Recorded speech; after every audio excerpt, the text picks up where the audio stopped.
You are listening to King's Court Podcast. Oh my God, Axu. He always does this.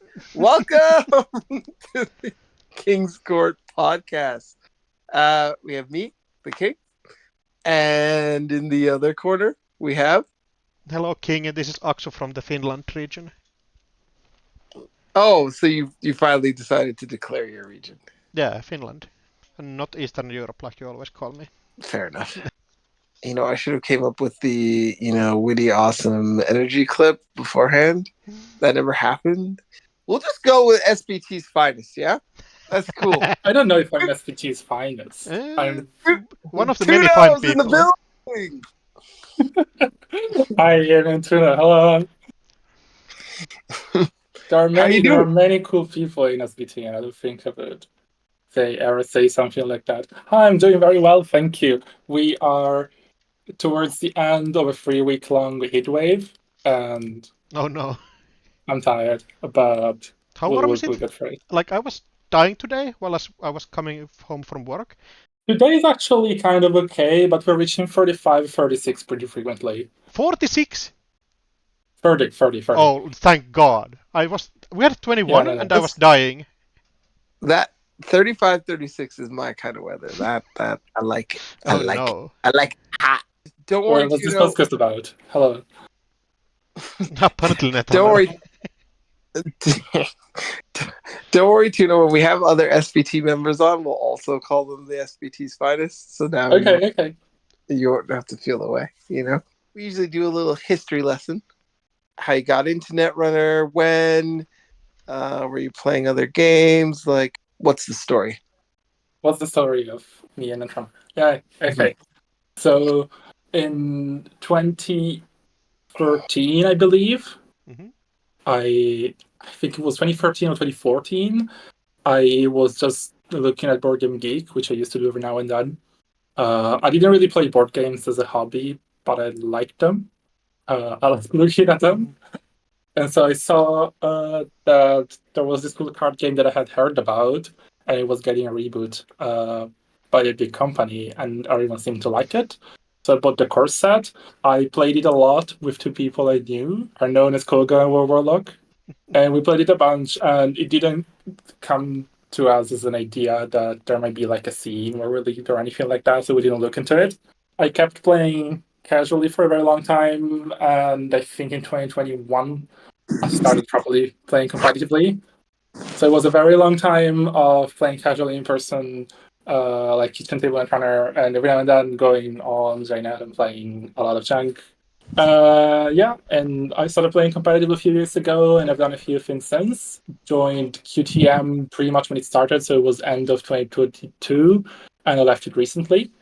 I made some top cuts at some very cool tournaments. Some top cuts. That's every time we have like a champion on the podcast, they just try to claim that they're a washed up bozo or something. Like Johnny did the exact same shit. I don't even know what bozo means. Neither do most of us. To be honest, it's probably like a clown or something, I guess. Yeah. I hope. That. Okay. I've never finished writing, but I started writing and published part of a strategy guide to Netrunner called Fight Bias that a lot of people liked. And we'll get an expanded version sometime soon, TM. I have, so a couple of years ago, I joined the standard balance team in ISG, which means that I ban all the cards that everyone likes, especially the ones that I like, and I don't ban the ones that the king doesn't like. That's somebody else in the team? And August last year, I joined set development. So there was like in the middle of elevation development. And it's been a good time. And now I'm working on future products. Oh, that's and fine. I'm here to tell you pretty much nothing about any of those. I'm going to have to be very careful. You're allowed to try and mate me into revealing things, but I will have them edited out. We can keep a counter if you want. I mean, I'm pretty aware of like the you can and can't part. So I Yeah, probably because it's like you have time on the podcast, a certain amount of time, and it's like, okay, if I ask you things that you can't, then it's just like, there's no really information given to the people. We probably won't be doing the debating. Also, Brandon is on playtesting okay. and I'm on OP, so like we both have like liabilities that we might get fired of for our jobs if we start leaking. Yeah. So yeah, okay. So you gave us a very long history. So you've been here pretty much since the beginning. Yeah, but it wasn't part of the community or anything. Okay. And I didn't even like for a long time. I didn't even follow like set releases that closely. I sort of booted up Janet every now and then. I was like, oh, there's this new card called Hidden News, and why am I losing games all the time? When was your first tournament? My first tournament, I think I played one in 2018. So here where I live, which is in Turin, Italy, there was a regional. It was called regional at the time. I played Lila Gangsign, which was my favorite Rana deck for a long time, and some kind of Palana Glacier. I think I don't remember my core very well. It wasn't very good. It was okay. I mean, that sounds like really normal decks. I thought you played Jank. I played Jank on JNet, and there was a time I was, it's my first tournament. I'm going to play something I had to try. sort of decent. The Lila was a bit janky. Like, it was very much almost meal deck that's playing Gang Sign. Sort of going very big on the combo part of it. But I played the tournament in 2018. I went like 4-4, and then I didn't play a tournament for like 3 years. And at some point, I told the tournament to my girlfriend, and that sort of snapped me back into the game about when Gateway came out. Got it. You joined up early, like 2013, 2014. Yeah. Why would you say it took so long to move over to like getting into tournaments and things like that, like into organized competitive play? I think in part it was just social anxiety. I had a lot of other things that I was interested in doing also. So I just had limited time to decide, where am I going to put my focus. Thinking back to it, I think in part it was like, I don't want to go to this place and get to know 20 people. Yeah. And it got a lot of better for me over time, and so at some point I got over that. Especially when I got better at being like, I'll go on Discord and speak English to people and actually interact. Yeah. Like, I have the same thing. I have been like trying to get into like Flesh and Blood and stuff, but meeting new people kinda is scary sometimes, for sure. I'm curious to meet the Flesh and Blood people at my store. I need to know what the stance on Proxys is, because I don't think probably not good. I don't think I'm down to like spend money on card games right now. Like Netrunner kind of has you spoiled for not needing to buy cards necessarily. Even if you do, it's very cheap, and you spend all of your money on play tickets. I know all about that. Well, so that's being with friends time, right? Like I justify it to myself this way. I'm not spending any money on this game. I'm going to meet my friends. Yeah, it's like more of a social thing, not just tryharding and like paying money for the game. And like seeing new places is cool and fun. Unless like you have to go to Italy like 3 times in a year, then it gets kinda repetitive. Do you find repetitive? You're going usually 3 times a year? Last year, yeah. What was this? I mean that sounds fun. You got to hit. It was fun, but like 3 times a year in a single place, where like when you could go to a lot of different places, is tough. But it wasn't even the same city. Yeah, but it's like north of Italy. It's like all the kind of same. Yeah, right? yeah. I guess you have more regional differences than us. Possibly. No, yeah. I mean, it is the same place in a way, and you get to meet the same people. They're cool people, like they're me. Yeah, 100%. Like and some of the tiebreakers. A new article came out the day of recording, which have we said what day it is? No, but I didn't. Sure didn't. Man, what is it? The 2nd of July? It's the 2nd of July today. Yeah. Yeah. And in the article came out just today. I like last week. Someone was like, "Oh, we should publish this article," and I realized I would be on this podcast on the Wednesday, and I wanted to make sure. Like, I sit down and wrote the article myself because I wanted to make sure I could talk about it. And we have announced that a ban list will come out on the 18th of July. It might be empty. Might be. I don't know, Brenda. What we're going to play a game. I want you to give me 2 lists. One list is the ban list that you would like there to be, and the other one is the ban list that you expect there to be. Wow. Darn. I did not. So just so the people know, none of this was planned at all. No. We didn't plan. Yeah, but this is time very to shoot. You obvious, better guess so- correct. Yeah. This is hype. Okay, so the ones that I want are pretty easy. Ban deep dive, ban hard, ban stone chip, ban no free lunch. Those are easy as. Ban flip switch.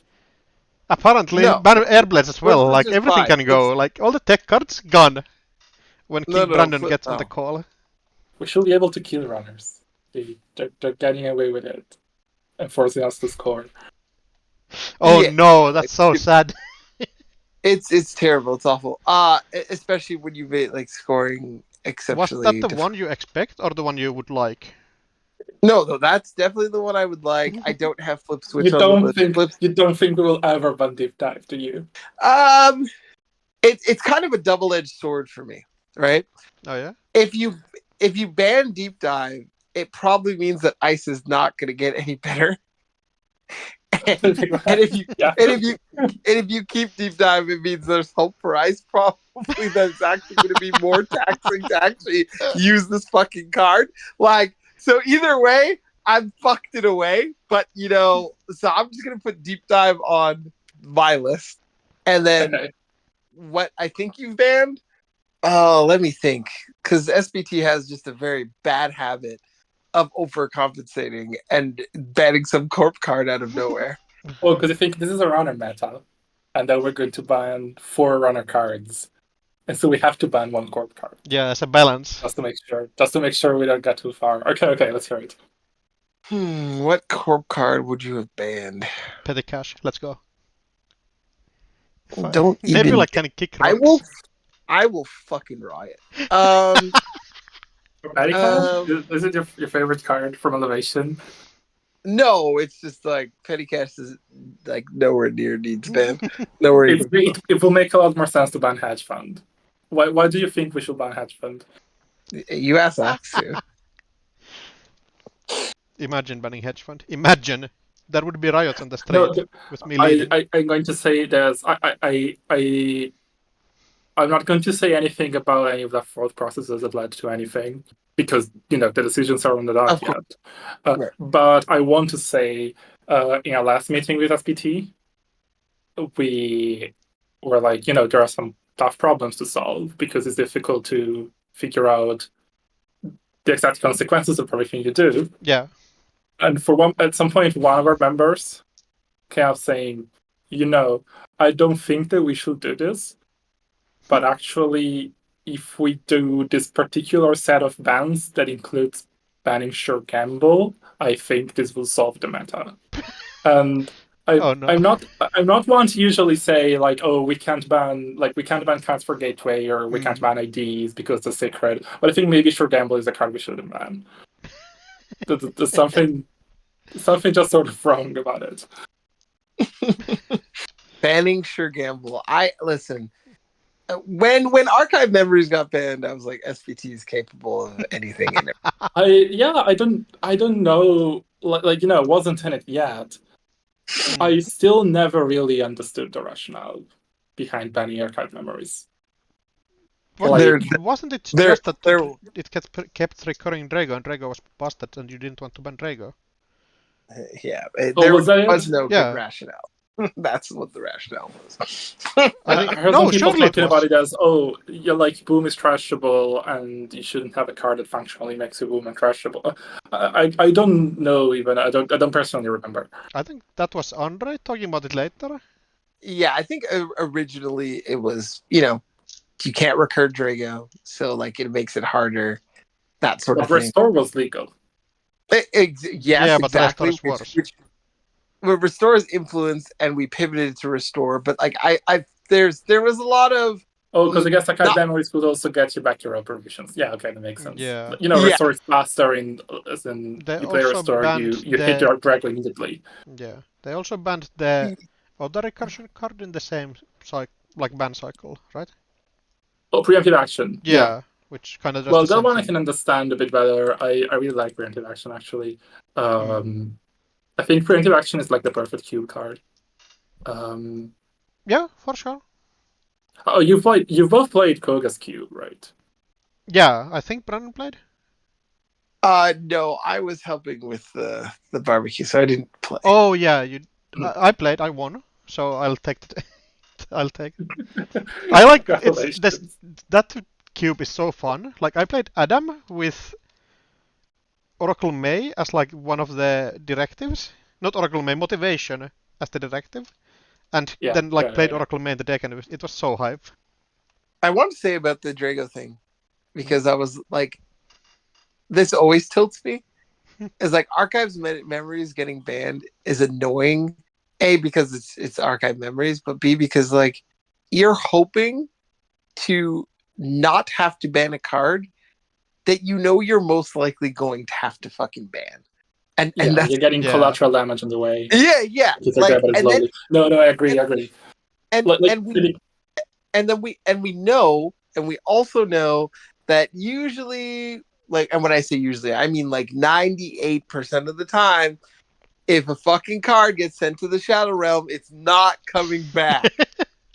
and then we doubled down on it. See, and this is I was listening to like a sports podcast, and he was like, I really don't like when people do this, when they have an opinion and then information changes, and then they just double down on the opinion because it's the only way to save face, instead of just being like, oh, information's changed, I'm free to change my mind. So instead, we double down and we make a double trashable called corporate hospitality. Like, Jesus Christ. Like, I think there was a rationale behind why people thought corporate hospitality was okay in ways that archive memories was not. I personally don't really have a problem with archive memories in the first place, so like myself. So corporate hospitality is a cool card. I understand that some people want to one reason for it would be you want operations that have a trash cost to feel like they actually have a trash cost, and for people not to have a thing that is uncrashable that allows you to essentially keep banishment around. Like if you design your attack banishment or you measure responses or whatever in such a way that it is balanced by its trash cost, then you just play on archive memories and your cards come back at any time. Whereas for hospitality, at least it's easy to trash. I don't know. That's a reasoning that I think makes sort of sense. But I also think archive memories is cool. Yeah. Yeah, agree. It's not a particularly interesting card, right? But I don't see it as a problematic card. But yeah, these things happen all the time, where people rationalize a choice they've made by changing the reasons why something is okay. This happens all the time to us in the SBT because it's such a complicated thing to do, where you have all kinds of information coming to you, and you can't rebuild your model of what you're doing or what you think is right all the time. This is a good reason why one of the most important things in what we do is being extremely comfortable with being criticized by the members of our team, because it's the one way we keep watch of this stuff. Actually, what do you think will be on the list, like the actual list? Cybernetics? It's already on the list. No, you understand. It needs to come off for sure. We need the one that is not on the list is rotated. Slam or what? Oh, the Boomer virus. Yeah, Boomer virus. Yeah. No, I'm not confident in calling any like actual bans, but like I would love to I know cyberdex for King. our Do you bans. have like do you like hate my virus or something for some reason? I thought I remember something like that, and I want to hear about it because I was very curious. Oh, my virus. Okay, yeah, we can talk about that. So I just think like one of the so I think sometimes what happens in Netrunner is like there's times where it's like, okay, something is like so obviously like busted, right? And you're like, oh, that's just really easy to spot. You deal with it, right? But I think like it's harder in life to like actually see like erosion happening. It really just happens in the background. Then all of a sudden, like later on, like 2 years down the road, like you have a problem.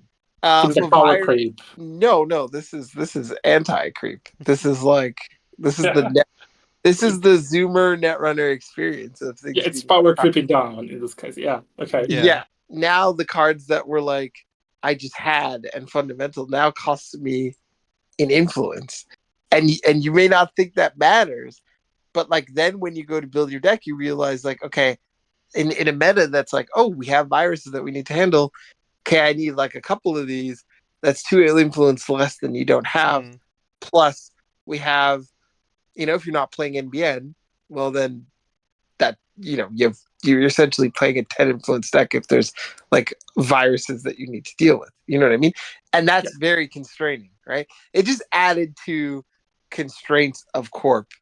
And I think it was the last episode or episode before we talked we just talked about how Corps are so far behind in like very like ways that are like also not obvious, where it's like the Corp has to play the agendas, right? So that's like yeah by the game design. 7 to 13 cards that you kind of have to play. I've been talking to Peter H. Yeah. Yeah, if ice isn't good, it's like let's say anywhere from 8 to depending on if you're 8 to 16, 17, like you combine those together and you have a large portion of your deck that's like really mid. And now you're also constrained by, well, okay, my virus, right? It used to be Cyberdex Virus Suite. That was one influence. Hansei Review just used to be IPO. Government Sub used to be Restructure. So you used to just have the free money cards. You don't have to pay influence for that shit. You start to add everything up, and you can see where you have a lot of problems, but it's like erosion over time. It's not right. You can say the same about the runner's side, right? Because you lost your Telandry and you got Clean Getaway. Maybe not as many key cards over time. You lost daily casts, and you got the things you have that are comparable to daily casts are mostly worse, but they're also infection. So the reason it's not the same is because I don't have those same deck restrictions. So now when I have a 45 card runner, those are 45 cards of exactly the cards that I want. I want to play, and they all do something. Yeah, but like right, and breakers, and you have as breakers also. Like breakers help me get in and win the game. Like we just kind of like I mean. No, you have to play icebreakers. Like if you count that you have to play ice, you have to play icebreakers. Like come on. If you count ice as things you have to play, I will count as breakers as the same. I understand it's different for you because you really, really like Audrey and you really want to play Audrey, so it doesn't count.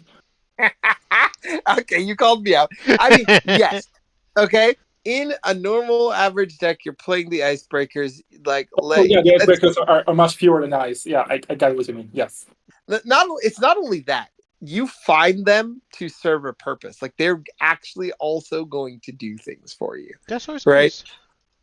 When I look at the icebreakers, I don't actually look at them as equal to ice. I actually look at them as equal to agendas. Right? Like I think you have to you're forced to put agendas in your deck. Like you're not forced to put icebreakers in your deck. You kind of are. You know what I mean? I just think you like. It feels like you don't consider this like an not asynchronous, like asymmetrical game where the decks are supposed to be different. Like Corp has to put dogshit cards into the deck, But Corp has all the information all the time. Like, it balances No, out. but I get saying like, so the influence system being the same It's the doesn't same. necessarily feel fair. I don't think it's supposed to feel fair based on the sides. The point that I'm making is I'm not saying that they're going to be the same. That's not the But you point want of them it. to be the It's same like, if it's unfair somehow. no. When I'm talking about this, when I say erosion over time, I'm talking about this. It used to be like this, and now it's like this now. It's not like Oh, didn't have to it's not put like agendas in your deck at some point? no. What I'm saying is, it's not like I sat down at the table today and was like, oh, this looks weird. Like, why is it like this? No, it's that it's been power creeped in obvious ways, and Yeah. I'm talking about the non-obvious ways that it has been, like the corpse has been squeezed. Like, If you have two fewer influence that you used to have. I mean, yeah. like It's sort of that, like but you got influence inflation and you lost a couple points. Yeah, I mean, yeah, I feel like NFG definitely doesn't like to print like neutral cards as much right now as like FFG Agree. did. Yeah. Yeah, 100%. That's very intentional. And sometimes we will print a neutral card that is good. Like Petty Cash is a card that is quite good, I will say. Yeah. And it was intentional. I mean, Petty Cash is the first one in like 4 sets. That's like What? neutral influence, good card. Neutral zero influence. Yeah. That is good, probably. Yeah, like that is not something we intend to do. Like, it is very obvious. I think the Side Hustle and Petty Cash are not as powerful as each other. And the reason was we have to sort of throw the corpse a bone. right. Yeah. I guess my other thing is that, like, even within influence, right? Like, so I was someone who argued hard for mindscaping to be a better butcher shop tool than it is. You know, like a better cool tool. And it was argued that, like, at one influence it would just be everywhere. Yeah, I don't think that is the case, but I understand the worry. So you can have that worry, but what I'm saying is it's completely not balanced then, right? Like, in terms of the runner now has access to, like, pretty much every tech card you've made one influence, you've made easily accessible and zero. So it's not only, okay, do you have less influence to play with to actually make your deck? It's that, like, runners' tools and the tools that they're able to access with their influence is a lot easier and a lot better. Yeah, like it's not supposed to be equal, I think. Like, even if you were like, actually, it's not supposed to be equal, you've tilted it on the wrong side. Runners are inherently favored. You're tilting it the wrong way. Not right? inherently favored. Like, yeah, they not. don't have the points in their deck. Like, what are you talking about? Corp knows what's happening on the board all the time. Like, the Corp gets the first turn. Does the runner ever get the first turn? Never. That means runners are unfavored. Listen, I've never seen an runner start. Sorry, go on. I can know everything that's on the board, but that doesn't stop dog shit from being dog shit. Okay, like, that doesn't matter at all. Like, still, it's not inherently unfavored when the things are not supposed to be the same. Like, if you I think you're missing my point. My point is about. No, I'm not missing your point. I understand your point completely fair, but I just think your point is bad. I mean, okay, like we can agree to disagree. I think it's just Zoomer vision. Like if you played back in the day, you know what I'm talking about. It's you've been, like, corps have been more restricted over time. Like, that's not like that's fact. I don't know what is it. Wrong. Like, I just don't. Yes. How? I think that's copium. But yeah, we probably shouldn't argue about the same topic every week, like endlessly. All right. For what it's worth, I think the Spin Doctor tax is pretty stupid, and I think Spin Doctor should have been a neutral card. Yeah, sure. I mean, that was that was always attacked. Like Jackson was that was always a Yeah, thing. but there was also a very sizable period of time when Jackson was not around, and like there was also a thing when Jackson was around, but it didn't make sense back then. I think if everyone Wait, was when playing did free Jackson, like there was sort of just an info stacks that made the info mechanic less interesting. Gateway come out? 2021. So I Jackson guess rotating like what 2018? I'm not sure. 2020. Yeah, Maybe before that. all But all of 2017. Yeah, like I yeah, guess that's sizable. Sure. there was a sizable period of time when you had to play like preemptive action, genotyping, garage work. Yeah. Maybe one power when it was legal. The 1 month or something. I don't know, it was a unicorn. Oh yeah. Yeah, it was Oh, I unicorn, guess. yeah. And anyway, Spin Doctor just doesn't make a lot of sense to me that it costs influence because unless you're Augustus Caesar, there are very very few interesting choices to make. Like Yeah. I think it is okay that Spin Doctor is a card everyone has to play. Mhm. Every card game is going to have those cards that are staples, and sort of everyone is playing them. And that's maybe a necessary evil, and that's okay. But Spin Doctor is a fine card to be in that spot because it's one of the most fun cards in Netrunner. It makes you play Netrunner, it makes you jam things behind ice, and it makes you draw cards, which means you play more cards, and you get cards back that you like, and you play them more. Like, it's really nice to have a game that is inherently balanced so that one half of the decks always play recursion. That's not the case with many games, and it's interesting. Like it's just a nice card to have everywhere. Yeah. But I think that's meaning that no yellow decks play the influence decks is just very silly. Yeah. On the other hand, Marvelers I really like custom influence. Like I understand that if you look at it in comparison to how things used to be, it's like, oh, things got worse. From a purely like just looking at it from a perspective of the choices I have to make today, I think it's always an influence spend that I can very much feel that I'm doing, but it's tiny and it often encourages me to to make creative decisions because often to include it I have to kind of think that's more influence, and so I have to figure out what am I going to do with the one or two pieces I have left. Like I was building a kill op deck today, and I figured out at some point I want one more Motheress in here. So I have to get a two influence card. So what do I do? And the answer ended up being, oh, I'm going to play Boomy, which I never played in as a dot, but it made sense. So I think it's a very stimulating thing to have the 1 point of influence in the Motheress. It's not a card that I like in all of its aspects, but the one I think is good. That's Yeah, I will agree to disagree on that one. As someone who's like, I think it's different if you just went from not having to pay influence for a key card to then having to pay influence for don't you find it interesting to have to decide whether to play 2 or 3 Motherers? Like, no, I mean I've played like really like to be dead honest with you, I've played in mulch formats. Like it's something that is absolutely vital. No, it's not interesting. Yeah, it's like just a mandatory influence tax like Spin Doctor is. Exactly. Yeah. It is not mandatory though. Like I guess when mulch was good, it kind of was. Yeah, it kind of was. Yeah, okay. But like you didn't have flies water. They're like Flash water would not be enough to kill a mulch right now. if your mulch is highest, they're possibly. That's why we banned Novkiri, you know?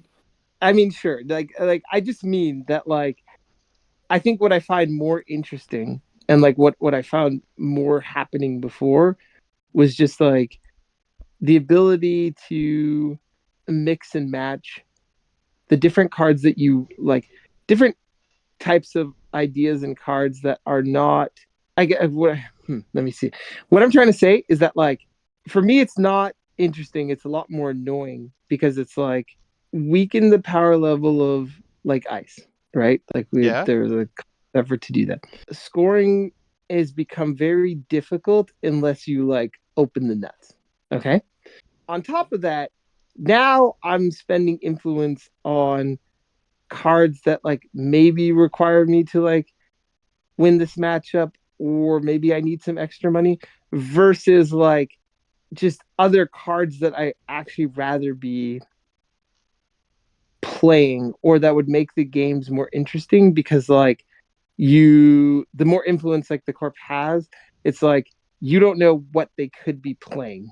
A lot of Corps became very cookie cutter because it was like, well, the runner's dictating pretty much what we have to play to like fight against them, kind of thing. Now, there's some of that on the runner side, just like not nearly as much, and it's not really like they just have all of their influence available to them Yeah, to make those. right. But I feel like you describe it as a thing that is problematic because of the context of this being a runner meta, or runners being ahead, or runners getting better over time.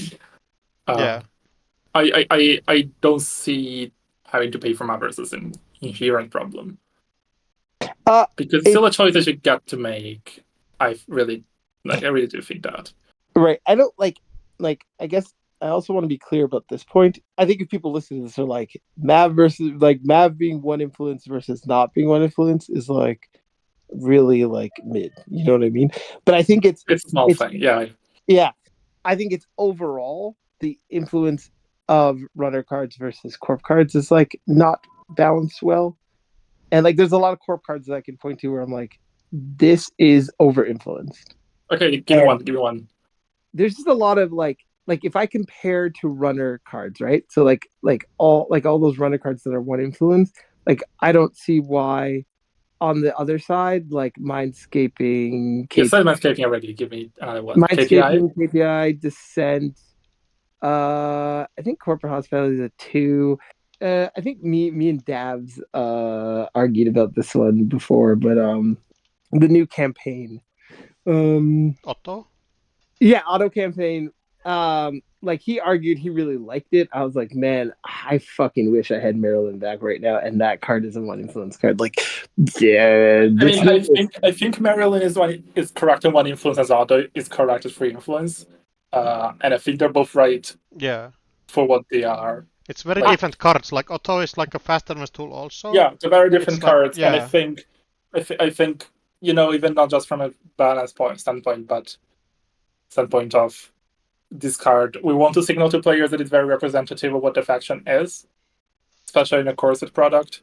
We want it to be like, I think 2 influence would have been possible. I think 1 influence would have felt just wrong throughout the campaign. The rest of the cards you've mentioned, I think they could have all reasonably be 1 influence. Okay, like, but then you see the problem, right? That explanation could work, except for now you're saying that auto campaign's influence is the same and at a point where the other campaign is, and that's crazy. Sorry, what do you mean?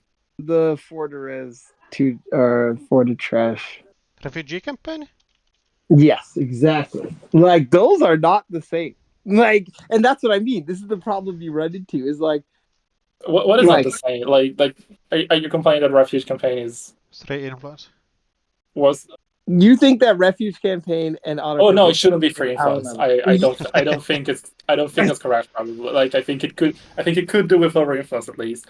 I think with influence it's very difficult to say what the exact right number should be, but it's very easy to tell what the appropriate range is.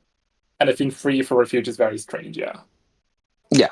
Like I think I would put it at 2 normally.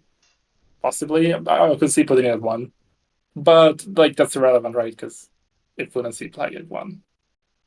Refuge campaign? Did you play it at 1 influence? Anywhere?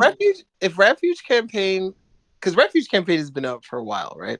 Yeah. Yeah. At Refuge campaign at 1 influence, we definitely would have played it when Ares existed. Absolutely, we would have played it. Oh, really? Yeah. Like it's just over Maryland. In NBN? You just play both. Like I no like, shot. like I also would have played it. I might have.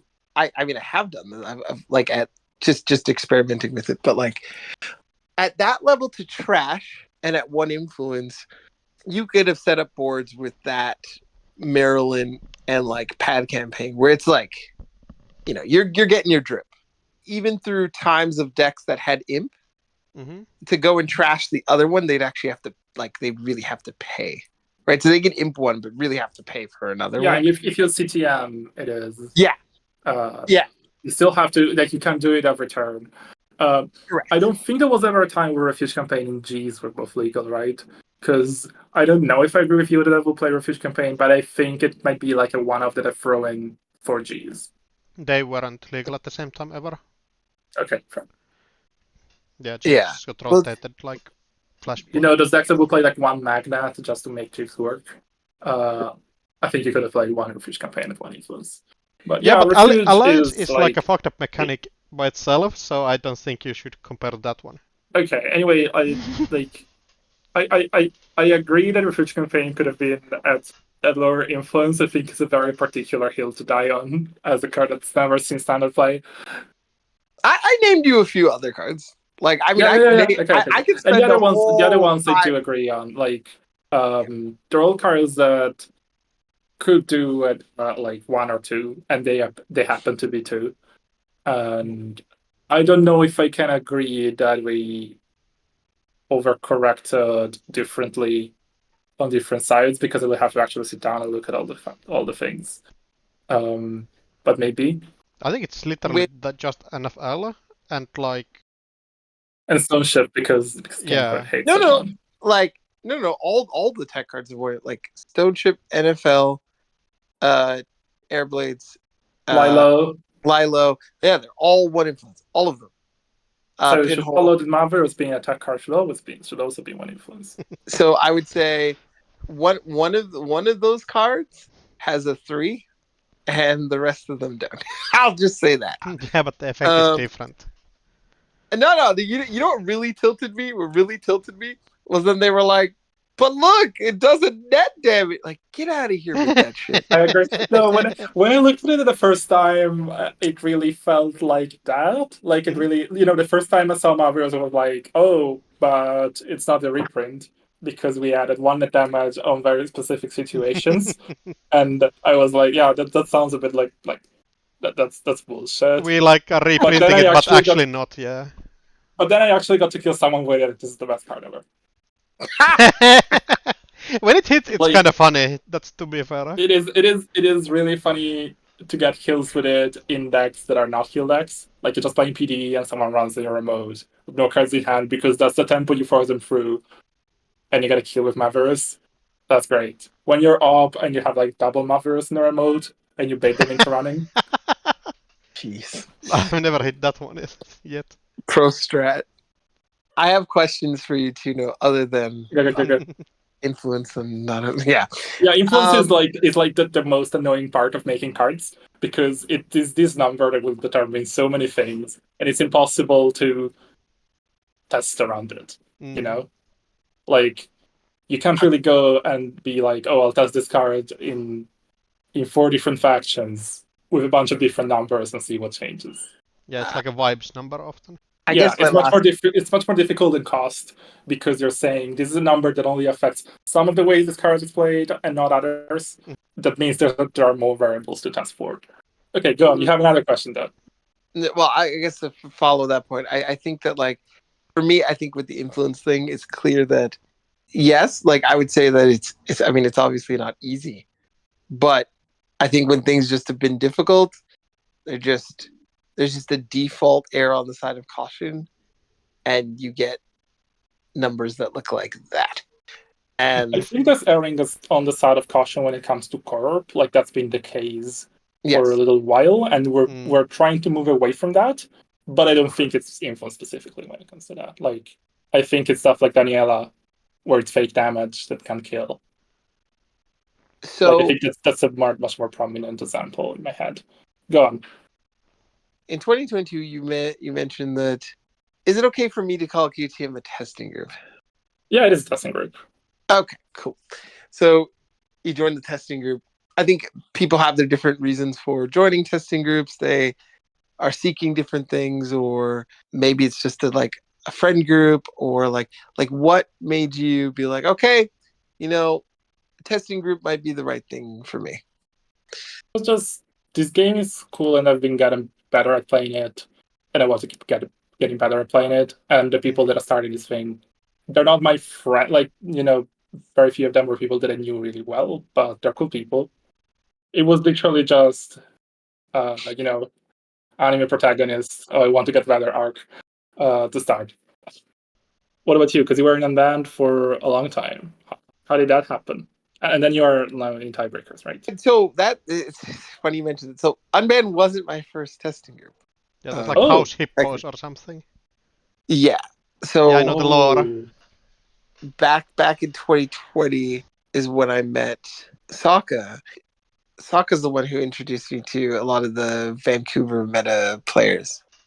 We formed House Hippos to like test for we did some continental testing, but basically a test for like worlds. And I was in House Hippos for Like a year, I think. um If it's 22 or like 2020, and like Unbanned started being a thing like 21, 22, right? No, 21, Unbanned. surely. Yeah, I guess it wasn't that long. I would say yeah, a year. Wow. I thought it was actually longer than that.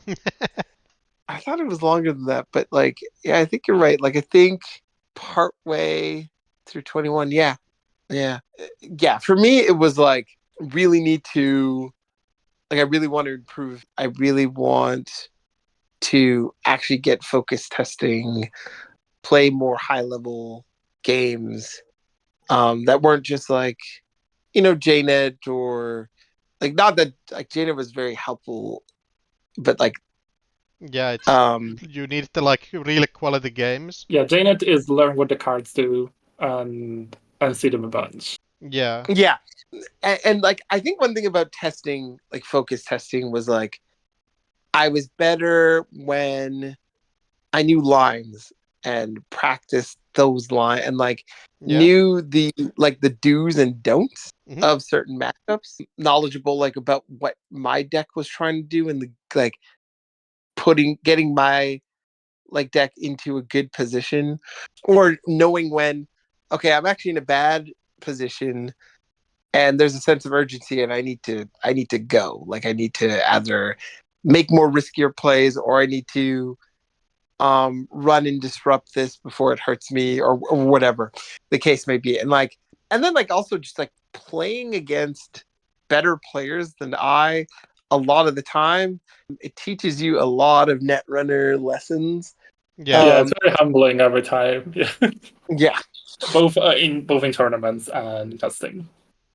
Like Mhm. I played against two at Worlds last year. For those who don't know, this was losers. I don't remember how. I think it was like for top 3 losers.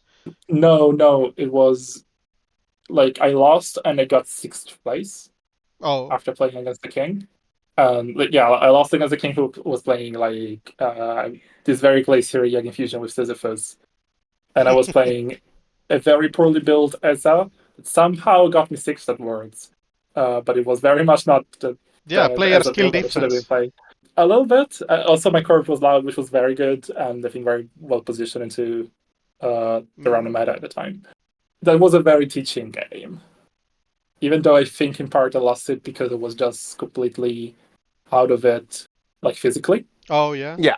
After The playing couple like a mistakes that complete tournament earlier on, that's kind of fair. yeah, it's also that I was in the States, which Mhm. is very different country, very far away, and I think for me it was very different habits related to meal times. Oh yeah. And we Yes. got a dinner break that was very early, and I think that sort of fucked up my metabolism for a bit, and I Oh, Right. couldn't that's focus fair. properly. Like I ate dinner, and then I sat down. I was like, okay, I can win worlds. I need to win the next 6 games in a row. And I thought about it. I was like, no, I can't make this. And then I lost that game. Oh, that's But I tough. think, like, that's a very teaching moment. I think Mm. most games that I've played against you have been, like, especially in tournaments, have been, oh, I learned something from this. Yeah. There was someone who wrote a very famous article, and I don't remember their name now, but, this idea that every time you play a game, you should note down one thing you learned. Yeah, you get that in testing all the time. Every time you play against someone who's very good, you come out with something like that. Yeah, testing groups are just a very good way to be humbled because you lose a lot of games.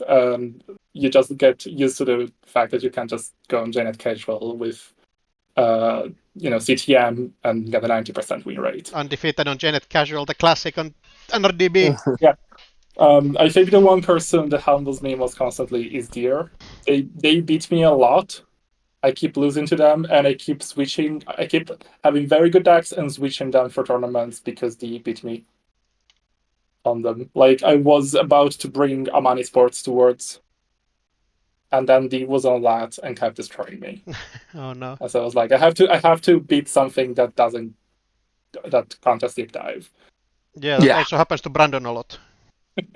Every time I oracle for Brandon, it's like, oh, this deck cooks when we play on Janet Casual. And then we go play against Augustus, and Augustus just plays Rekushika and fucking stomps the deck. Yeah, that was like my Bologna's gone, but I still want to play plus phase. Yeah, that didn't really go so well for me. Yeah, testing.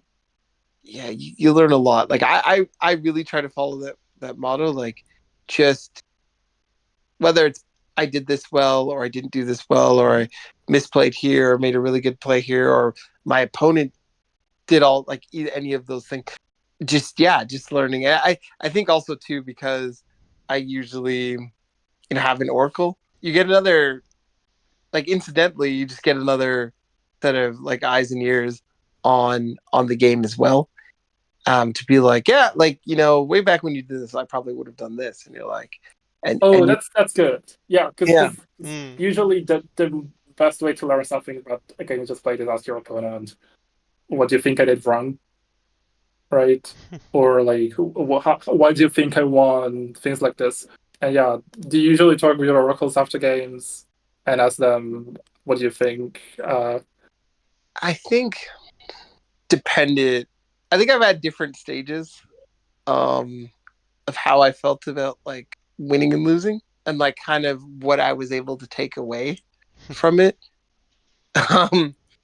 I think I've talked about this on the podcast. I think, when I was a younger player, one of the things that I knew, like I wasn't really good with scoring windows because I didn't know like all of the runner's capabilities. Like, especially when I played against Shaper, like people would talk to me about what's called Shaper bullshit, and they'll just fucking get in. And so I was so scared to ever jam. So I'm like, they're just gonna get in. So like decks with like Nisei for a long time, I couldn't play those decks because I was like, I don't know when to play. I don't know when it's safe. I don't know when. I don't know when to jam the thing. Yeah. Because there could always be a Steam hack. There could be Steam hack. There could be David. Like, you know what I mean? Like, all these kind of things. So a lot of times I just played kill decks, which just we're like, oh, I do this math, and then I can decide if I'm gonna kill you or not kill you, and that was a lot easier. I mean, they're still estimating like how their honest economy is going to go. Do you find it very different? Sorry, say again.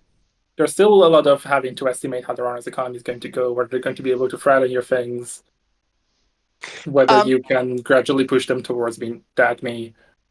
In the early days, I played punitive a lot. Okay. Yeah, so like one of my first deck like I took to Worlds, for example, I played like punitive Wanza Mati. You actually played it at Worlds? Oh yeah. Oh my god. It's very strange to imagine you playing Wanza. It's not. You just don't know Brandon like that. The man's evil. I see you as this kind of player who prefers to play in ways that don't lead to strong risk. You're the kind of player who hates deep dive because it sometimes turns games into a dice roll, and it's strange to hear about. Like, it's strange to hear about you playing Wanza, which is a card that could make you lose the game at random. Like when, as like a younger player, was like, this is like my compensation. Like, I was one of the first people on Monza because the person who got me into the game, Dean Tran, played Monza Mati at a regionals when Mati was like fresh. So not everyone knew the rules on Mati. So he was doing a lot of like double advance NGO and just wrecking people, right? You know what I mean? Oh, And that's I fucked was up. like, Like these were the times when people didn't actually know the rules of the game. Like you wouldn't just hop on the internet and find out how it works. yeah. And so like I was like, cool. And the deck seemed to make a lot of money. It seemed to be threatening. So I was like, oh, like teach me.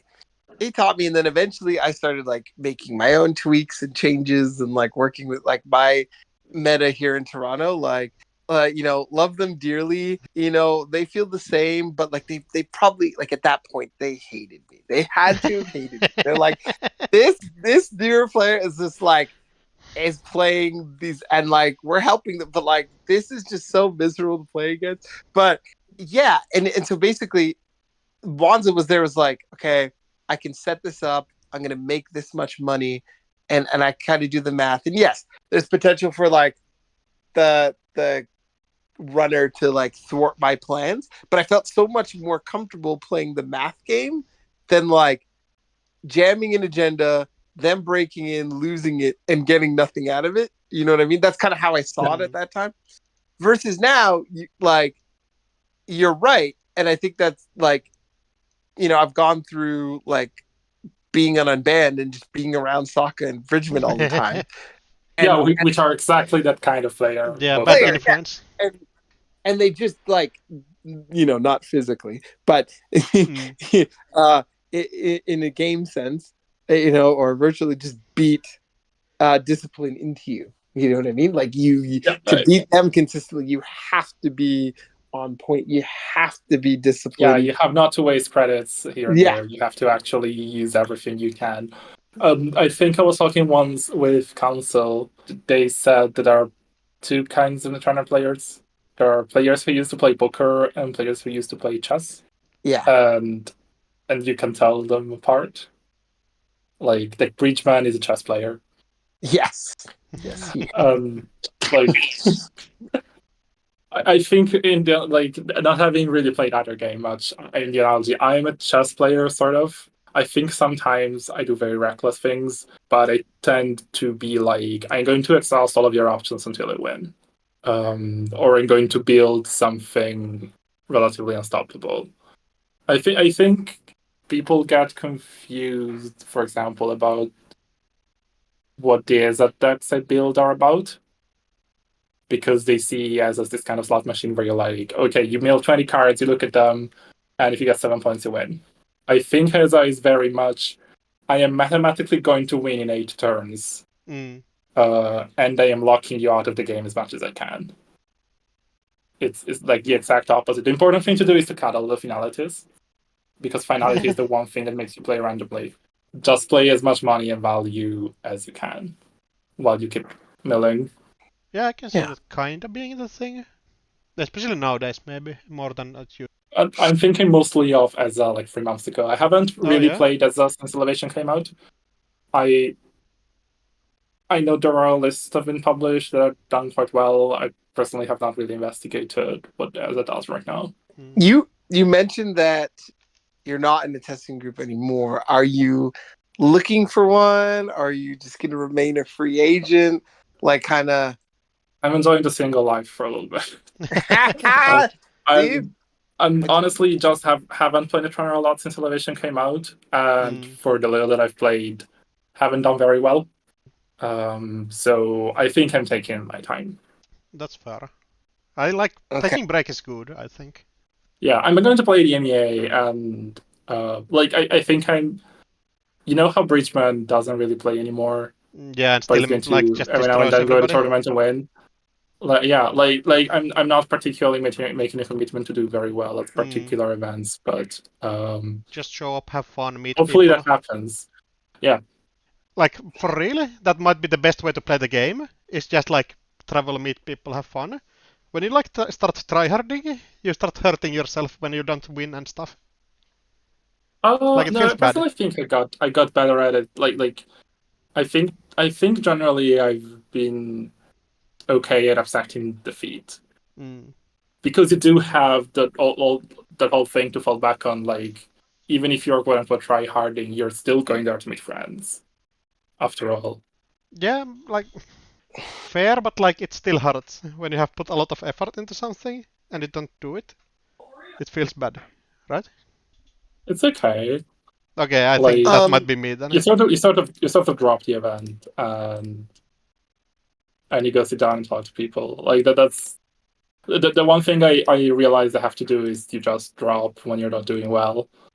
Because staying in the event is pretty miserable sometimes, yeah. Yeah, I probably should have dropped from like German nationals last year when I was like bottom tables and just hating my life. And I probably should have dropped instead of played the last 2 games and feel extremely miserable. Putting time and effort into competing, right, and like testing and all that, and like not doing well is like a lot worse in North America than it is Europe. So Is it? You mean when you play in North America or Europe, or you mean for different players? no, like when I play in North America, like if I put effort in a tournament, I don't do well in North America. It's like the worst thing in the world. If I did in Europe, I always am like, well, I'm in Europe, so I can't lose. It doesn't matter. Yeah, because You know you're what I not mean? European. What does this mean? Why is this? Like, Because you're, Brandon, like, like- it sounds like European players are better, but I don't think that's the case. No, it's what does because it mean? Brandon like travels to Europe and Brandon gets to be in Europe, so it's like a vacation also. Oh yeah, you're on vacation. Yeah, we're going to have ice cream after this. Yeah, you anyway. can just Correct. like go Yeah. drink a beer or something and be happy. While you're in North America, it's still like you're too close to home, and like it's the same thing. Especially if it's kinda. like a long vacation. Yeah, I just sort of happen to be here. I think some of the most fun tournaments I've played were last year when I was in the UK Mhm. in August, and I didn't specifically go there for a tournament. I was like, oh, I have a bunch of friends in the UK that I've made in the past couple of years, so I'm going to just tour the UK for 2 or 3 weeks. And if there are tournaments, I'll go to them. And it was the season of UK regionals last year, so I happened to go to 2 of them. I happened to come first and second, Yeah, skill difference. but I also sort of didn't care. Like, I could have come last place at both events, and it would have been entirely fine. Like if Yeah. you don't care, you have more fun. Yeah, but then you also win. Yeah, if you're the goat, for sure. a lot of us can't be the goat. The thing is, I don't think caring really is necessary in order to win. Like, there's a difference between preparing and putting in effort and then caring about the result. There are 2 different mindsets, and they don't have to go together. Don't they? Like, surely you, if you put a lot of effort into something, you like kind of have to care. Yeah, but not about winning. They'll like just care about playing well. Yeah, but if you play well, you are supposed to win, right? Not necessarily. No. I think some people see Netrunner as like this thing that is so skill based. Like, I see sometimes people talking about tournaments as in the aim of the tournament is to determine who is the best, and I think that is completely wrong. Like, tournaments are such interesting things that are full of stories to tell.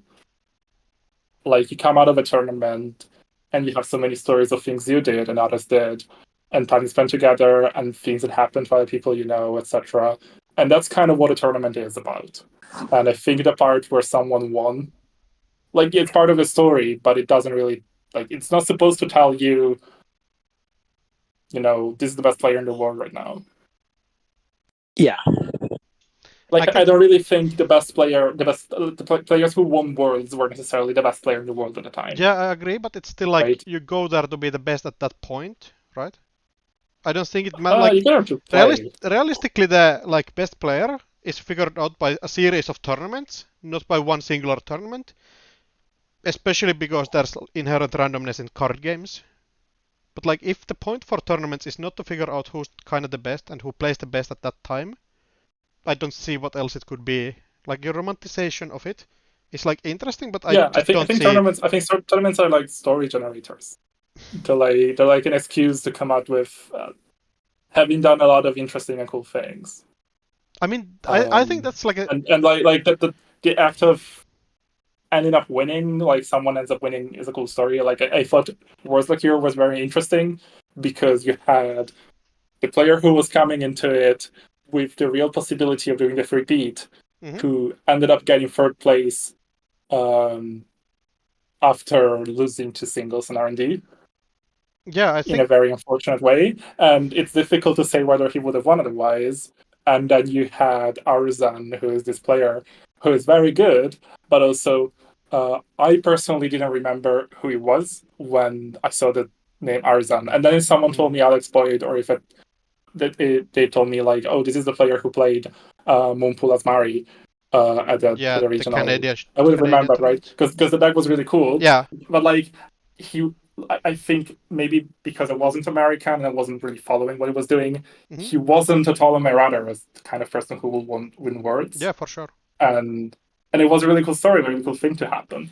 And it's not really important whether Arizona's the best player in the world or not.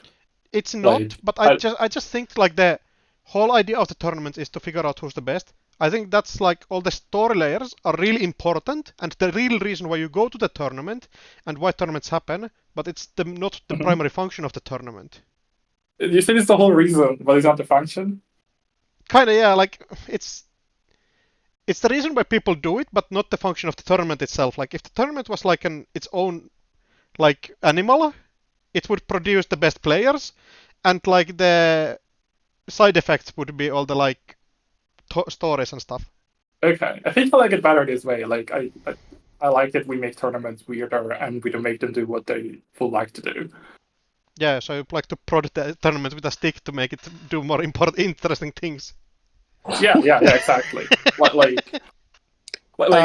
Just to say, I don't think like when I hear conversations about how we should change, experiment with tournament formats to find, like with things like ELO, to find a tournament format that is closer to producing the best ranking. Yeah, no, for sure. That sounds silly to me. Yeah, exactly. I think so too. I have. Wait a second. Am I speaking myself into a corner here? I think the ELO thing doesn't work for tournaments because the whole idea is not good. Like that would make the tournament unbearable for everybody. That's the point. Like if you could get a thing that gets the better player into the tournament, like to win the tournament, like more bigger chances, I think you just should do it. If it doesn't hurt like the tournament experience for everybody, like otherwise. Like single-sided Swiss, I think gets people like closer to their actual placement more. And it's a better tournament experience to go to the tournament. So I think single-sided Swiss it's a better tournament experience for so many reasons. Yeah. I mean, it depends. I think it's a team tournament sometimes I like double-sided better. I think team tournaments and small casual tournaments I like. And like interesting small casual tournaments, yeah. Because like small casual tournaments, when you get repaired against someone, it sucks. Yeah, also that you just get more games in if you play double-sided Swiss. Just by like having smaller game runs technically. But the stories are, I'm not trying to downplay that stories are a real important part of the tournaments. Like, if it was literally just like everybody enters into a room and like the best player walks out, I don't think nobody would go to them. Yeah, I think one takeaway that I have from this that I'm really spoke to me was that like not going to the tournament to be like, oh, I'm going to win. You go to play well. That really speaks to me because I think that like at the end of the day, it's a card game. There's variants and all kinds of other things. Yeah. But if you focus in on playing well, taking, the lines that you feel like are the best and like playing the game that you're playing, right? Like not focusing on anything. Like I think, yeah, definitely. Like that's the way to go. And yeah, like you want to feel smart. Yeah. Like I mean, I think a lot of us when we play Netrunner, part of the feeling that we're trying to achieve is that we want to feel very smart. Or we want to feel like we planned something, we executed well. Yeah. And I think like the outcome, if the outcome is that you played well and you won, that is great. But if it's you played well and you came third or you came fourth, that is also like very good. Okay. And to me it's also like if I played like, I can think of so many examples of this. If I played a game and I made a crucial misplay near the end and I lost because of that misplay, and I can go like, oh yeah, the opponent in front of me is a better player who could exploit that mistake that I made, and they wouldn't have made the misplay in my stead. That's also a really cool experience to have, Yeah. It's one that makes me look a little worse. It's still a moment of connection that I had with someone in front of me, and I tend to remember these games. Okay. Would you go rather win a tournament where you played badly, or like play perfectly and still lose the tournament, like get like fourth or something?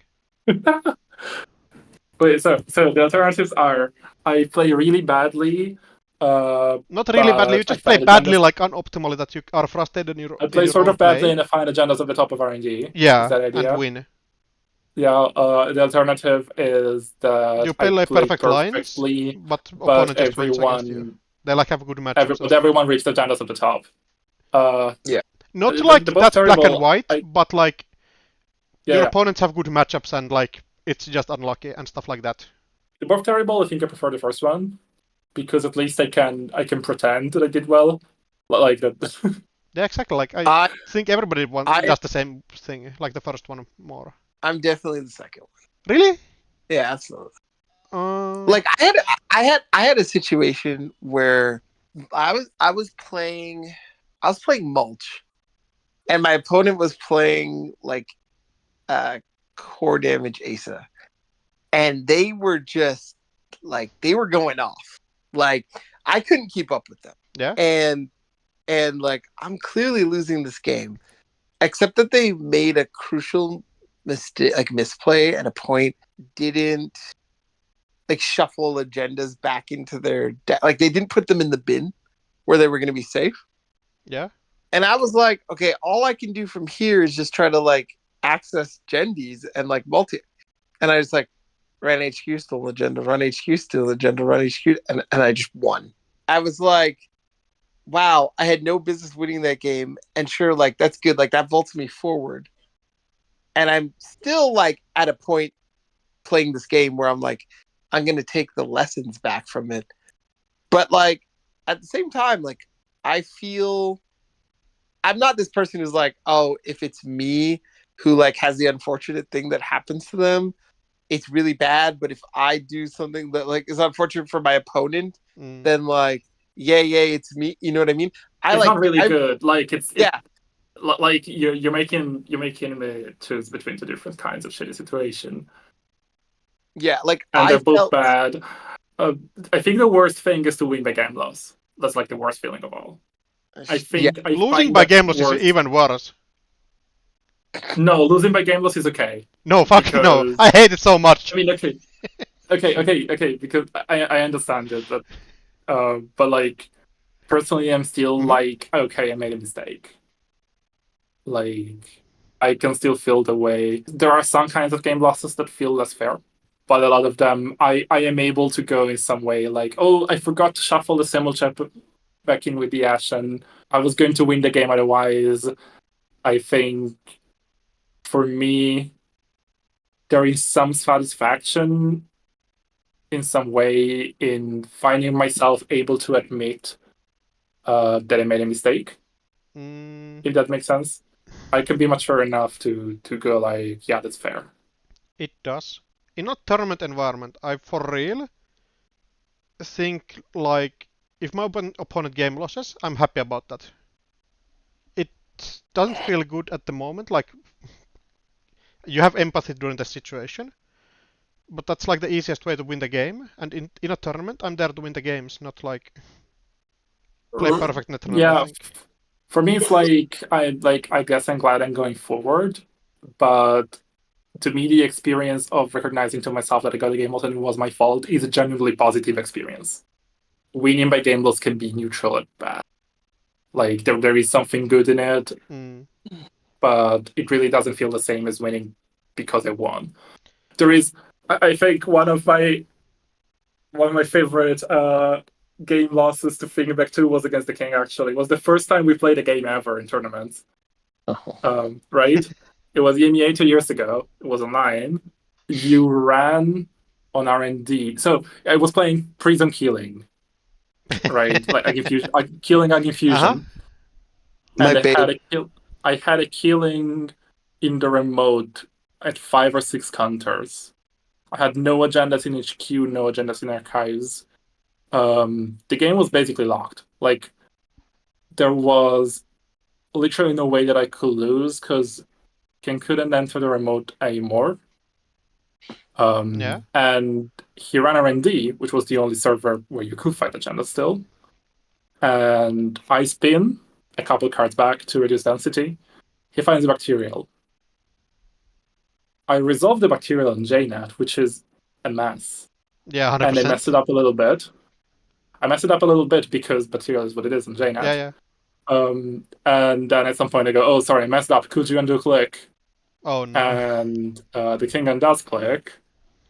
And then we do it again, and then I realize You didn't pop the spin, right? the spin yeah, the Yeah, spin is exactly. different. Like the spin shuffles, and so the shuffle is different. yeah, so there that's wasn't a correct setting back of that, resetting the board. Yeah. And he runs back, he finds a different card, and we call it judge, and it's a game loss. But that was, I think, literally 100% guaranteed to win. Like it wasn't the kind of thing where you go, oh, but I was going to win because I had this and this. Nothing was mathematically unlosable for me. Because I could stack the top 6 cards of R&D, and there were no agendas in that. Mm-hmm. And yeah, sometimes it is how it goes, and I think that sucks for both. That sucked for both of us, right?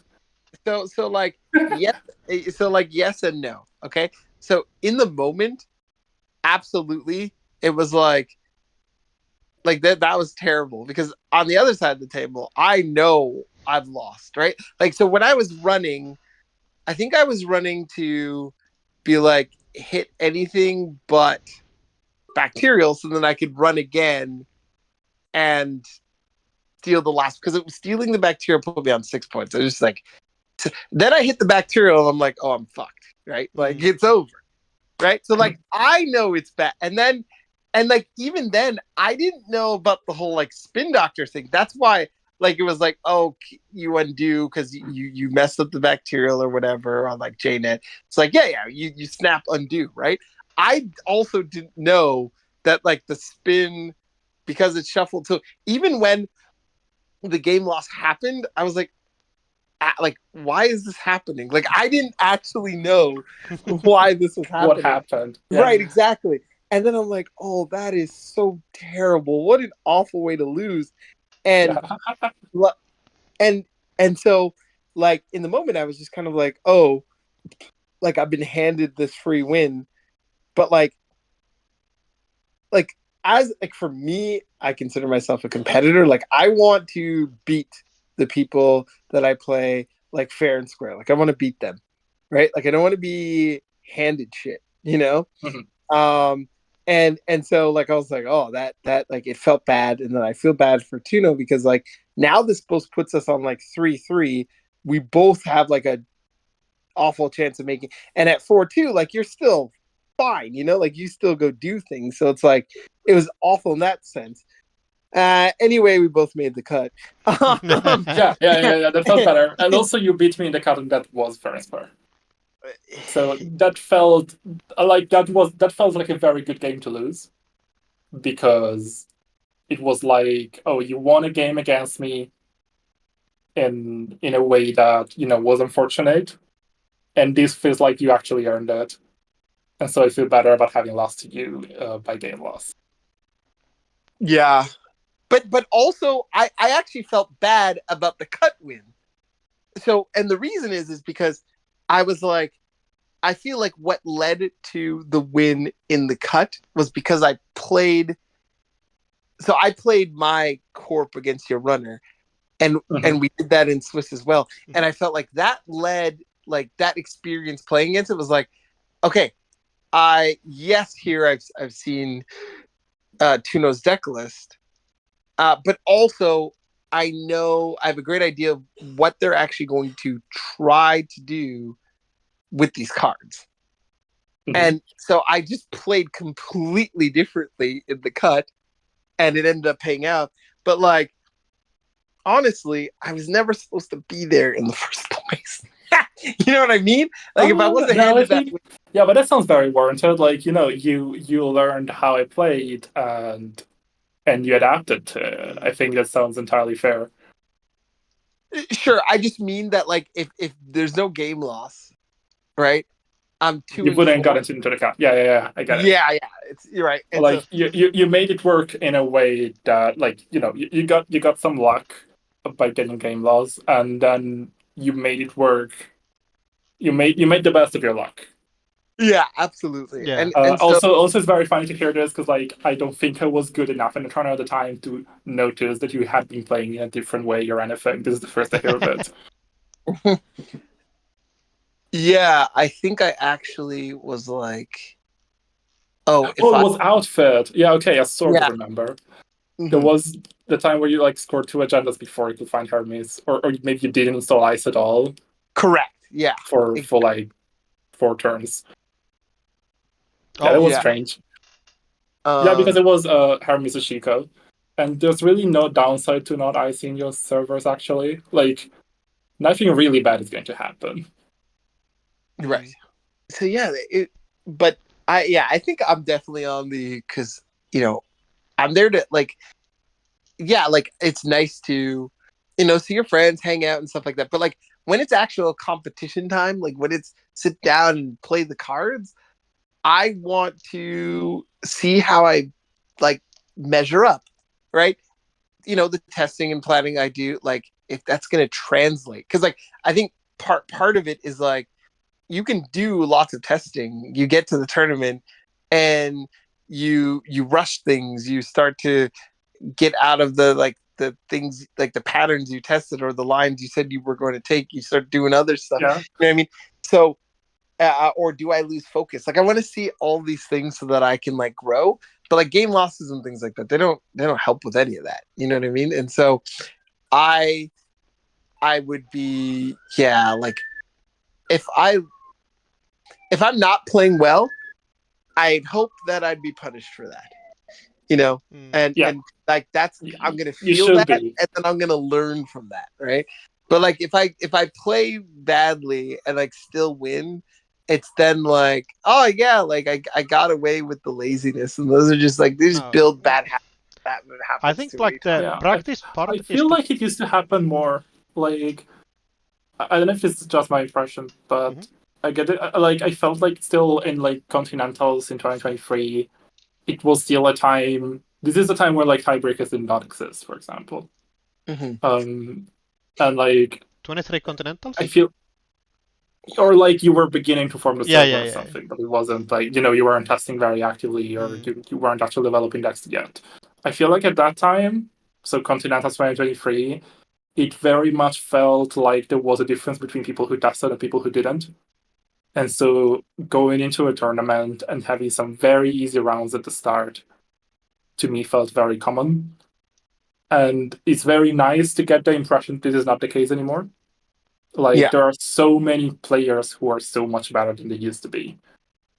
Whereas once you had the heavyweights, you had people like Richmond or you, and then the rest was like, the early rounds, and it felt easier. I think And a lot of the 23. time, yeah, that felt like it makes for a more interesting, it makes for a more fun experience to have to actually struggle at the start as well. I think Um, 23 Continentals was specifically a different year because the sets were so new that everybody who tested I had so think many more maybe that does games. something. APEC was definitely like that. Yeah, Like, people not knowing how to play against armies, things like that. Well, Not knowing how to, play against around Oppo and other threats like that. exactly. I disagree. I disagree with the take Which Which take? one? that players are a lot better than they were before. Did you? Okay, I'm listening. No, like I'm firmly on the side that like we Oh, because you're a boomer. Yeah, go on. yeah, I'm a jaded fucking I think that no, I just think we've like in different ways just coddled them a lot more. And so like now I wouldn't say they're better. I would say like more players, they're harder to defeat and they get more results. I think like don't get me wrong, like there is like there's like improvement across the board, but like so much no. I just think like there's less things for people to run into and die or like make a crucial mistake, like you can recover. You know what I mean? Like I'm on record in saying that like if I had like CTM with hard hitting news, there's like a lot of players who do well, certain who would not be able to. The other Zoomers who haven't played against the deck yet. Oh no, I just think that like it will take people a month or two. I think that's reasonable to learn how to play Yarnish Chan. You think they wouldn't be able to do it? Yeah. Like honestly, like I think like there was a lot of like, please ban hard-hitting news, and it's like I was very happy that like SVTs of like years past like stood their ground and were like, yeah, no, I really miss we're not gonna. as well. And I think it should have never been banned because it was a fun skill check to have in the game. You think the game has fewer skill checks? Correct. Yes. For what it's worth, I have to state that like people have been comparing measure response to a lot of cards. Mm-hmm. Like, when it came out, everyone was like, "Oh, this is the new punitive or something." Actually, I think the card that measure response is the most like is Echa-chan. Because it is this skill check, like, by which I mean, I think there are players who are never going to learn to play around measure response. Like right now, you see people who play measure response in like PD, and I hope that that is the case because a lot of people simply haven't learned what the thresholds are. They haven't learned to draw their fourth cards, and so on and so forth. But I also do think there are players who are never going to learn because not everyone is interested in getting to understand the skill checks in the game. And I think this is a relatively tough one, even though it is softened by not being active turn one. Do you think this is an iconoclastic take?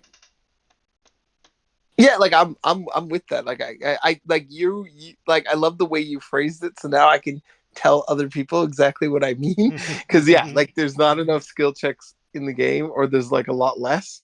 So you don't get punished as hard for the mistakes that you make. So yeah. But I'm happy that we got a card like that in a core set. Like I'm happy that we printed measure response because I think it's a step in that direction. I'm super on record for not being a fan of measured response, but like Explain that. I want to hear. I think it's I don't know if it's I think the what you boomer. said was like it has too many safety valves. Yeah, I just want my card. I would love my cards to be just like good, just to be good. And it's not like, good. I think it's just like, the if it's this and when it's that and it's just like, yeah, like also like, can you blame other people for not like learning this when it's like you have to remember all the things on that card? Like, you know what I mean? You think measure response is basically complete team edge? No. Like I think that like it's gonna win games, but like I don't like the way this sounds so bad. Yeah, by which I meant it has a lot of conditions and Mhm. a little elements. I think measure response is about the top end of the complexity this kind of card should be. We could have made it simpler. Sure. Yeah, and just like threat 4 is just like something I've classically hated, and like You had threat as a mechanic in general, or specifically threat 4. No, like I think I told Peter, I'm like, if the majority of cards, and again I haven't counted them, so I don't know. I just feel like there's a lot of cards that come out at threat 4. If the majority of cards is like going to be threat 4, like just throw threat in the garbage. Like I don't. I think people like I definitely know I'm a minority in this. If something's threat 4, right? I've always said this. Like if you have to put super amounts of guardrails on a card so that you can print this card in the wild, just make a different card, because now it just becomes this utter swing fest. And it's like, if you're gonna make things like for me, like for example, Starlit Knight should not have threat. Like, it should just be if you're tagged, it gains more subs. Like, that's not going to kill anyone. Well, the liberation cycle is full of cards that should not have threat. Right. Like, because they just made this mechanic, and they were like, okay, now we're going to put it in a bunch of cards. And I think when I talk now to members of the dev team that were involved in making Liberation Cycle, everyone pretty much agrees that they overdid it. But it's sort of what you do when you're experimenting with new things. Like JT having the threat ability is complete nonsense. Measured response just should be steal or trash, period. For what it's worth, we did test that. Like, a bunch of versions of measured response were on steal and trash, etc. And we did test that and ended up testing this and liking it better. I do think it's more interesting if there's a phase of the game. Like, that is why I compare it to HHM, because it really is. You can get to a point where if you're trying to interact, you might just die. And I think that's a more interesting dynamic between players. I think that's where it ends, though. Like, HHN was just always a threat. This is not always a threat. Like, that's like the fact that like I can play 3 of these in my deck and be like, oh, these are the cards that are really going to help me, and I can go from like, it's possible for me to go to 2 to 7 and not even get to that point. Like, it's just it's very. You're talking about deep dive now, though. It's not even only deep dive. I can just have 2 points. Like, I can just have 2 points, run, steal a 2-point and a 3-point, and just like not get to that point. Like, I can just skip over that. You know what I mean? Like, I like imagine all the things that we talked about earlier having constraints, and then another constraint is that like one of my good cards is only good at this particular window, and if I don't actually get to that window or whatnot, like, or I haven't drawn that card in that window, like, it's dead. Like, that's just like, I would just like my cards to just be. At this point, I'm just asking to be consistent. That's all I ask for. If Ice doesn't get more powerful or things continue, like, you know what I mean? Can I just get consistent cards I can play anytime? Like, I think what we have is less consistent than Steal or Trash. Like, Steal or Trash is very much something that, I don't know, you're requiring a very specific kind of interaction. An interaction you're acquiring with measure response is more generic. And I do think it makes a difference. Like, you can't make value runs once I get to this point. And I get what you mean. Like, this is a specific point you have to get to. But still, you get to it, and that is a threat you are consistently applying every single turn. Steal or Trash is something where you have to actually bait someone into trashing things. I do think it is different. I think I feel that way now. I'll see how future sets. What do you mean you feel this way now after this conversation? No. I mean, I feel the way I feel about like measured response and these type of things. Like now as is, and I would say that like the meta has influenced, part of my thinking on it. And so maybe because you've seen it in one meta only.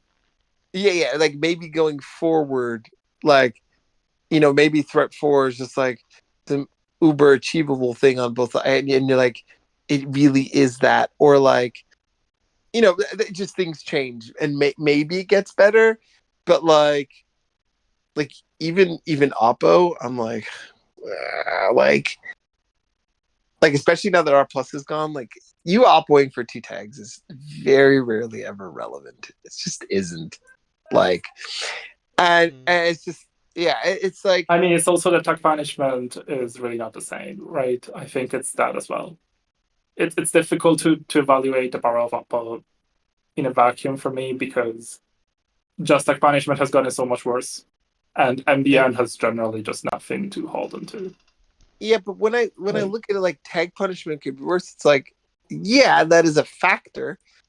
When I oppo you for 2 tags, it's usually not because I think you can't clear these 2 tags. It's supposed to be tempo for me to like either push something or like whatever, or get back advantage. But it's usually not that. And I'm like, pay 7, give 4 tags. Like, I don't. Yeah, but like, you get it on turn 1, it's kind of cringe. I mean, that was hard. I don't know. Hard hitting knows you had more money, you couldn't do it. Well, I liked Argentine News better because I really liked that by playing like, well as the runner, you could completely negate it. Like, that was a very fun part of it. I loved it, e- that part especially. Yeah. And the real like criminal of that time was actually Econ Warfare. It wasn't hardening new. Yeah, for yeah, I sure. agree. Econ Warfare was a fucked up card and it should have never existed. Yeah. Yeah. Um, So like that's because like Artisan News presents a threat that you know which threat this is. Hmm. If you know what the meta's like, if you know what the cards are like, you know that Artisan News is something that you are safe on from this position, and then Econ Warfare just makes a huge difference at random, and it doesn't feel right to me. Yeah, for sure. I think Econ Warfare was a crime for that deck. Or like all the decks. Yeah. The fun part about this channel is also that you can spend as much as you want, so you can always have Blood Word after. I won't agree You with know that that it's part, what but it used to play. you can spout what you want. It's difficult. It's difficult to have a card like HHN, where it's like one of the best cards ever made. Like not from a power level perspective, I think it's just one of the most fun cards in all Netrunner. Yeah. And like follow it up. Couldn't we just reprint it? Give it the nano management treatment. I don't think it's Trace card, and I think Trace is fundamentally something we do not do. yeah. No, but like, Right. yeah, if Hardening News is one of the coolest cards ever, can we just keep Trace like a little bit as a treat? This is something that where like I have my opinions, but working in a team, you sort of have to accept decisions were made years ago that is not worth relitigating. I Yeah, I personally guess. think there are traces that are interesting and there are traces that are less interesting, and FFG used all of the kinds of traces that there were. And well, a lot of cards with traces like Checkpoint. Yeah. It's Okay.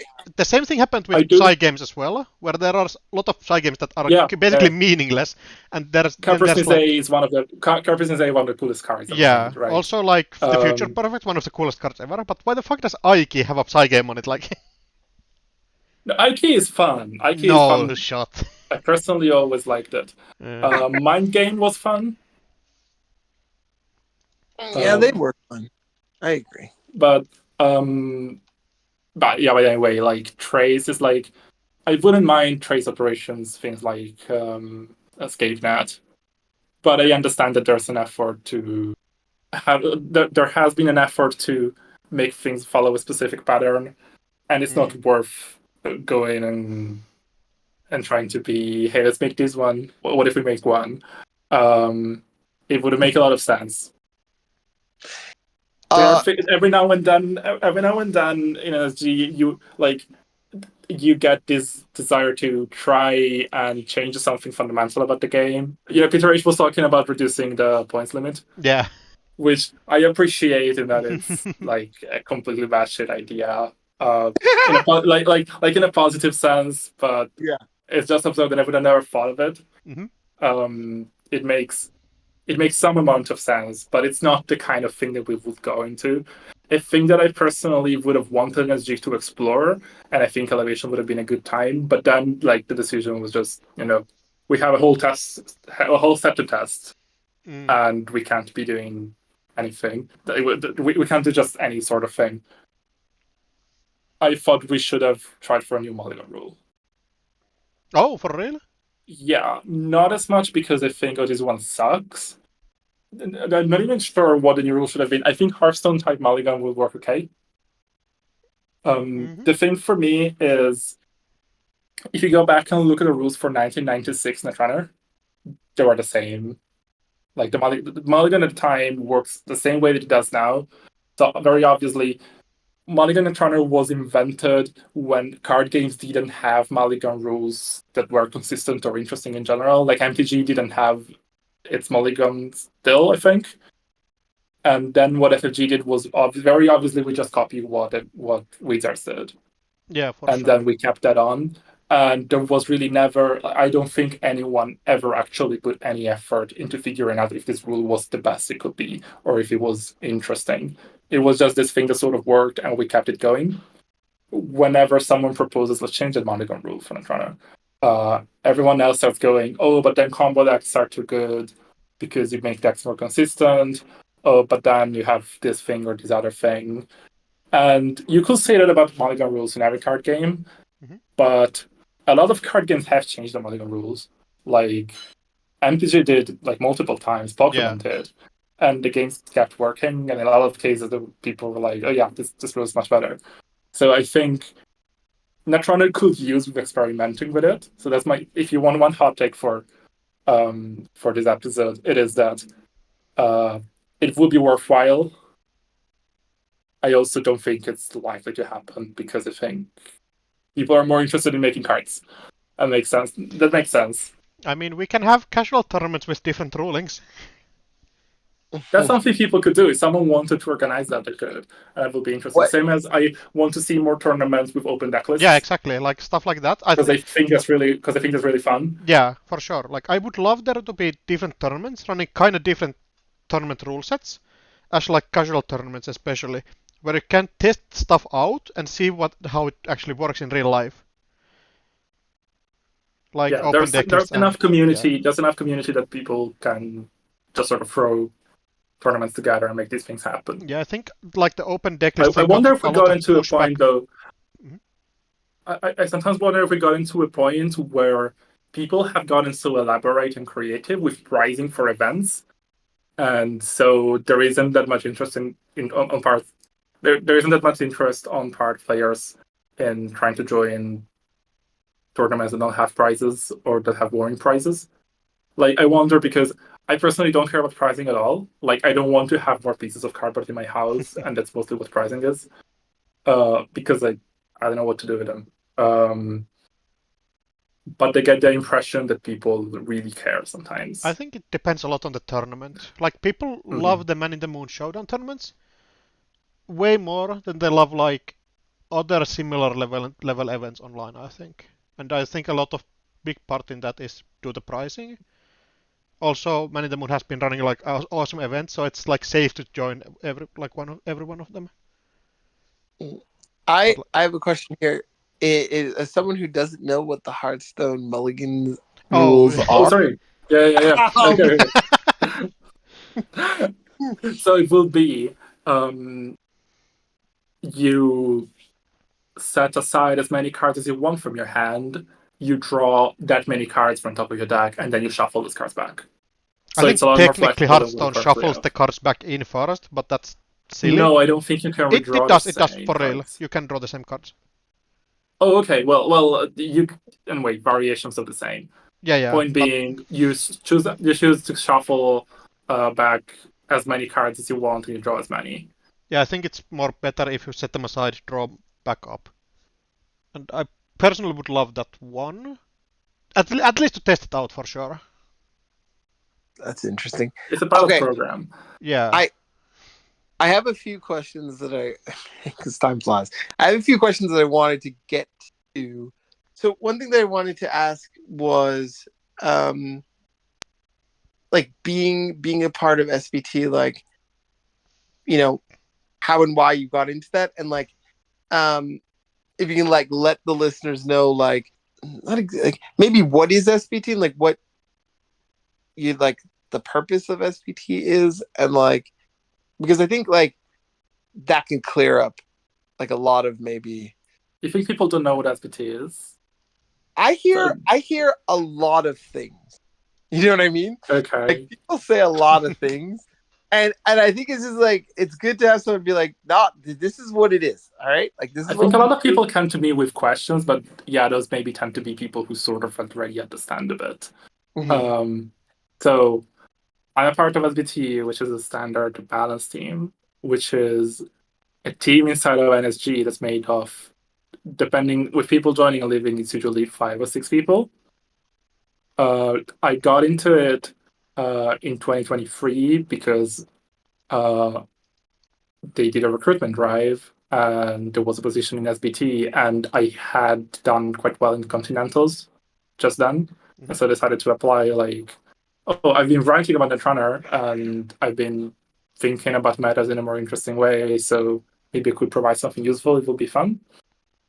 And what we do is basically the main thing we take care of is the ban list for the standard format. There are separate teams that work on the other formats, and we don't really, make decisions for them, and vice versa.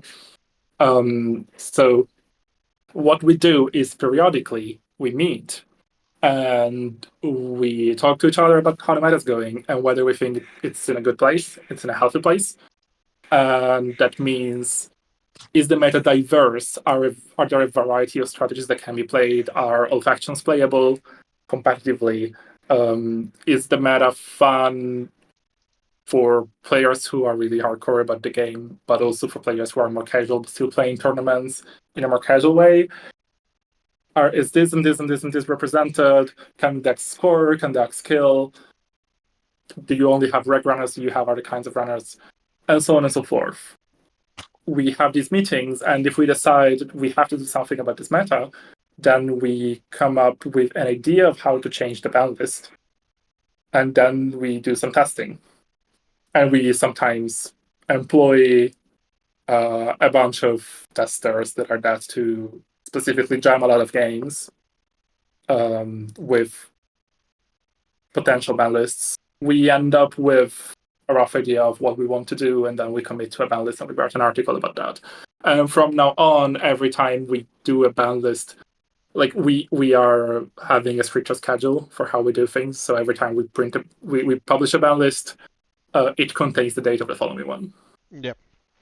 And this is a new thing that will hopefully make things better for a lot of people. And I don't know if that clears up misconceptions that people have, because I'm not sure what these misconceptions are. No, A thing very we good. did last year is we did an AMA in the GOC server, and there was actually a very, very fun time to do, because people had very curious questions.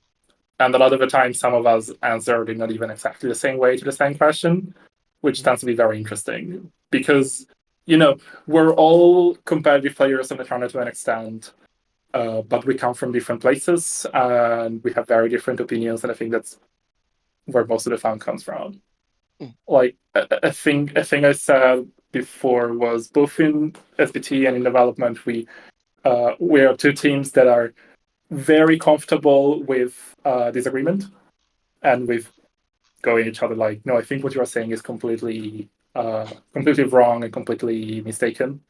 And somehow we end up agreeing on every decision, like all agreeing on every decision we make, or at least finding the decision reasonable. yeah. Right. Who is in SBT? Who is an SBT? So the thing is, all of NSG, to be in NSG, you don't have to necessarily be in a public facing position. So I don't exactly know. So I know that it is known that I am in SBT, Safer is in SBT, and is sort of the leader, but that sort of just means he takes care of bureaucratic stuff when it comes to coordinating with other teams and similar. No, yeah. He doesn't actually make more of the decisions. Then Cable Carnage is in SBT, and we have DR, and then there is another member that I'm not sure has stated publicly that they are in SBT, and I'm not going to say it for them, because it turns out when you are in this team, a lot of people come to you asking, hey, are you going to buy this card? Are you going to buy this Sobrado? Oh my god! They got to you as well? You know who it is. Yeah. 100%! I have gotten that same shit so many times now. Oh, so we're in a Discord server, and there was a person who was there, but had never met Council before. Oh, but dropping the name? Oh, 100%. Name and shame. Yeah, I never met Council before, and it was just like before they came into the server, Council had been every let's say increments every 4 minutes would sneak in a badass Soprano thing. It's really funny. Okay, it was a really funny time. And so then they came in and we're taking Council really seriously, and just gonna get it. And I'm like, My server's about to be derailed. No. Listen, he's just memeing. Don't worry. Like, it was just so funny because, like, How do you take council seriously? You don't. Except when you do. When they try to offer you food, you don't eat it. That's the main thing. Council, so funny, so good, very good. Anyway, yeah, people like the thing is, people DM me all the time, bothering me with what's happening, and I don't say this because I want people to stop doing this, because I do enjoy people reaching out to me, but also I can't tell people what I'm going to do, like what we are going to do, because we keep our plans secret to an extent for a reason. Yeah, for sure. And so because this can be uncomfortable for people, I'm not going to disclose who is in SBT if they haven't, because maybe they don't want to be messaged. That's totally fair. Especially when you go in an event and people come to you. Yeah. What got you into dev? Right. So I got into dev by way of SBT in a way, because being in SBT, I had access to a lot of conversations that development were having. And, it's very important, I think, when you're like an organizational ISG, there are a lot of different teams. There are 100 and some people. Other teams are going to discuss things that you don't really know. You don't really have all the context for. And you shouldn't just drive by, we call it drive-by commenting. You shouldn't just try to have an opinion about everything despite not being knowledgeable about everything. But in a few cases, I thought I had interesting things to say about some cars that were being designed and developed. That ended up with just me, I guess, figuring out that I really like the process of making something better until it gets to a point where it feels like it's an actual card. Like developing a proof of concept thing until changing numbers, changing text, simplifying it until it gets to feel like it's real. There was a recruitment drive, and Safer, who was in development, told me, "Hey, I feel like the way you've been doing things is very good. You feel it feels like you do good work in here. So if you want to apply, it would be nice." And I did it. It got me, and it was fun to join the middle of elevation development, because that meant I got to skip the initial part of developing a set, which is always very tough, because you need to understand what the set is even about. The design team has an idea of what the set is about, but that idea is also not necessarily very play tested.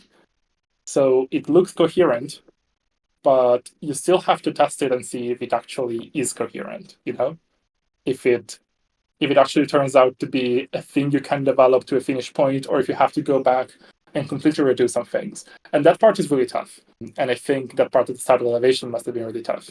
But getting in the middle of elevation development, I just found myself with a lot of problems that were, I think, the most interesting kinds of problems for me, such as a lot of cards were really complicated, or not even really complicated, but they had complications that didn't really need to be there. And I think the one thing that I took upon me at the start was get a spreadsheet and cut as many words as possible from the set. Like do a whole pass of the set and cut like 100 words, 150 words overall. Because I think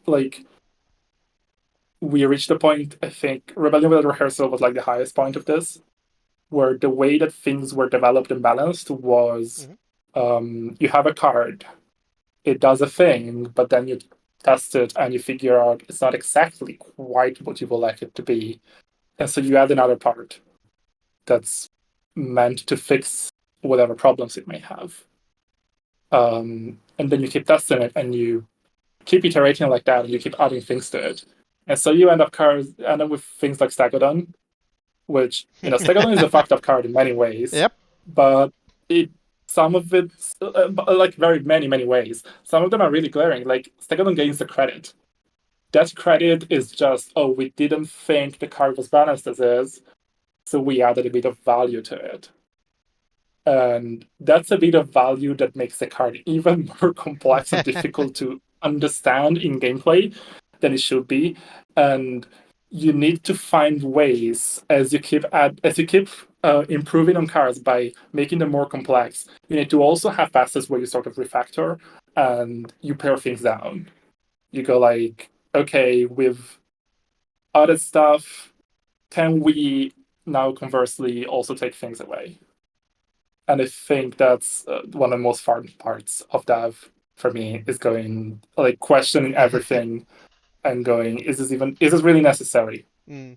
Sometimes it is, but then you have cards like Warm Reception that is like, why is this two things? We have a maxim that we have been adopting that is called card do one thing. So basically, a card should do like not necessarily have one effect strictly, but like you should be able to describe what the card is, and it should be a single thing, right? Yeah, that sounds like a thing that should Fundamentally, be because you realistic. have Warm Reception, it's this card, it does two things. They are unrelated to each other, and they're sort of there for some reason. And Warm Reception pretends that sometimes it does one thing and sometimes it does both, but really you'd never ice it, so it always does both. So it's this weird card that's difficult to understand. Compared to like Prana Condenser. Prana Condenser does two things, but it feels like it's a whole The card, one right? thing like flows into the other one. You like close the Yeah, counters exactly. that the Because it's a counters whole do something. process. Yeah. It's a whole process where you're withholding energy and then you're releasing it. Yeah, that's like intuitively more sensical than the card Yeah, or installing like cards and then flipping it over for some reason. a card that I really like, and I've been told Brandon really likes as well, is Microweb. um,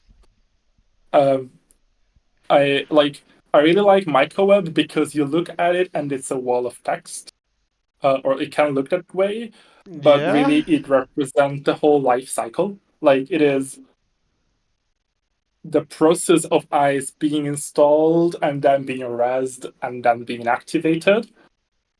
And that is one whole thing that it is doing. To me, when I resolve Microweb, I never feel like I'm going through a checklist of separate things. Right? It feels like I'm going through the steps of the process. I And definitely so to feel me, Microweb is differently. I feel like it's just different stuff that you do. that's fair. That's fair. But I like personally like that's to say you have to be able to describe the card as doing one thing.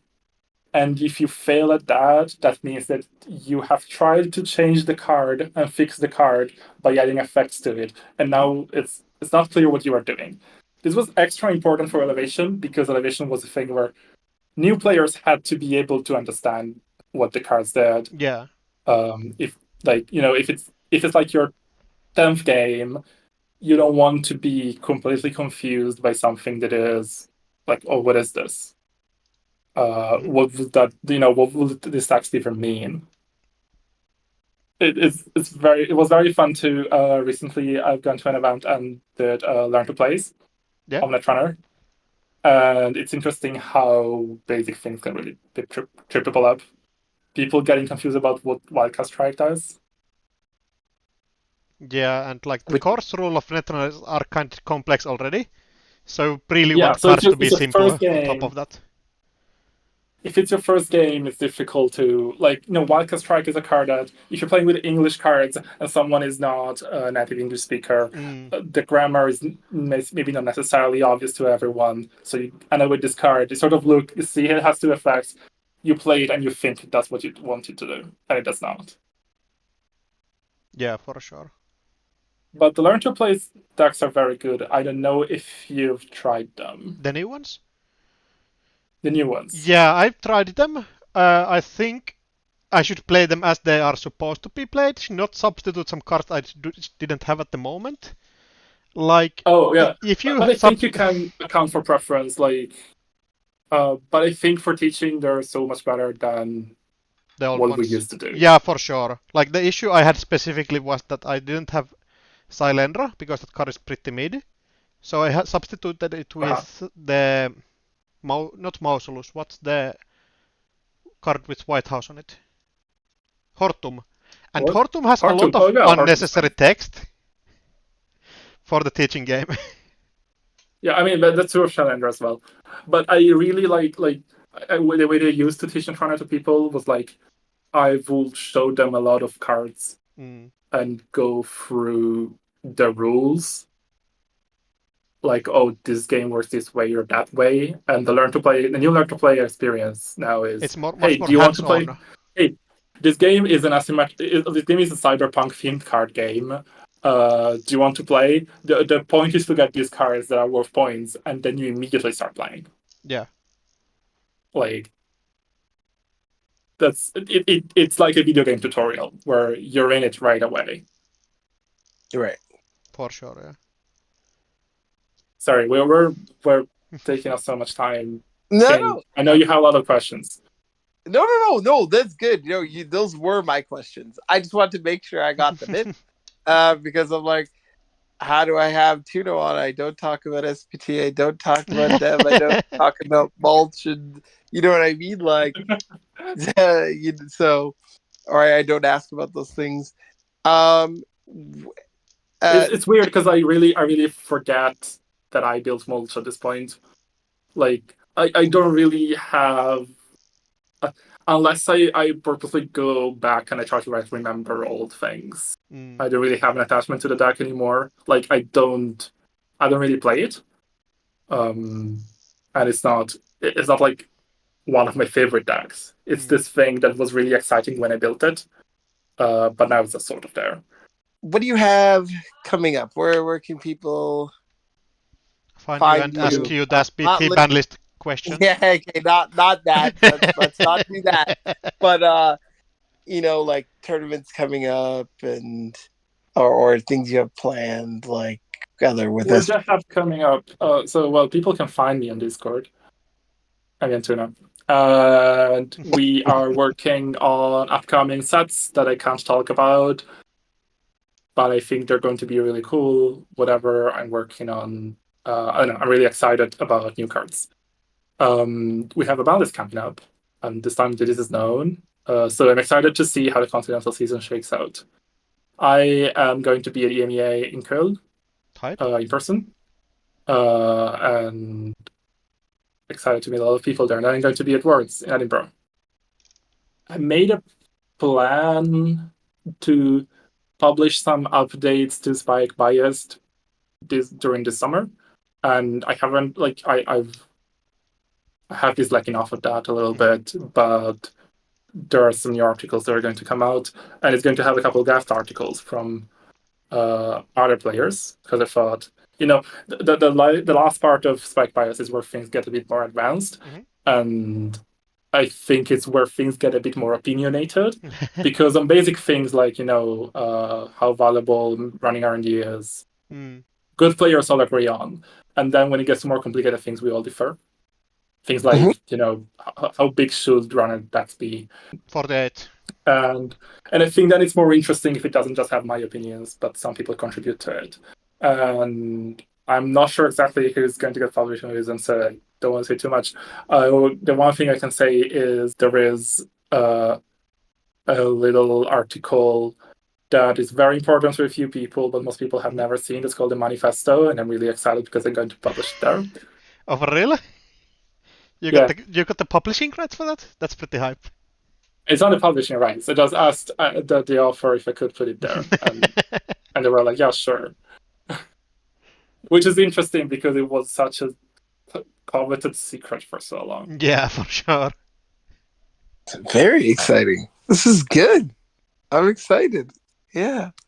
But I don't know when I'm doing this, because I was planning to do it in June and it didn't happen, and I haven't rescheduled. So I don't know, maybe. Yeah, doing stuff is kind of tough sometimes, but. Yeah, especially with Netrunner, I have, especially now since joining Dev as well, I have so many Netrunner related things to do. It's difficult to follow up on all of them. Yeah, for sure. Now that I've been a bit less interested in trying hard for tournaments, I've been dedicating more time to, doing game design. But I flip-flop between things. Yeah, for sure. Is there anything else, Tuno, that we didn't cover that you wanted to speak on, or didn't ask that you wanted to speak on, or anything like that? Let me look if I have something written down. You have gone on record saying new players don't exist. Do you want to talk about that? Yeah, I'd like to clarify. New players exist. That just are they may exist. There's no They scientific proof just that they exist yet, but right. They just don't exist around me. Okay, let me tell you the like really what that's about. Okay, because Yeah. it's No, kind of because I think I sort of do know what it's about, but I wanted to put you in a comfortable spot. no.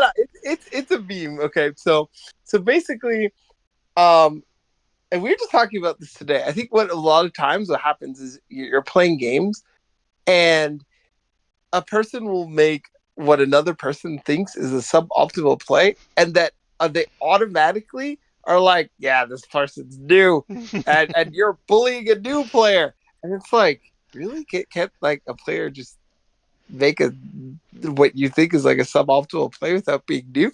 And so that was one of the things, and I think it was just around also like talking about um like the skill checks and things like that. And so there's a point where I was like, yeah, like new players don't actually exist. And then I amended it to they may exist, just not around me. So like if if you're gonna play a game against me, like you've jumped into the ocean, you're gonna have to prepare for the shark. And that doesn't mean I'm not a friendly person while playing games. Don't get that idea. You're an extremely friendly person. Friendly person, yeah. But like, uh, I think you said your second game you lost to Epic.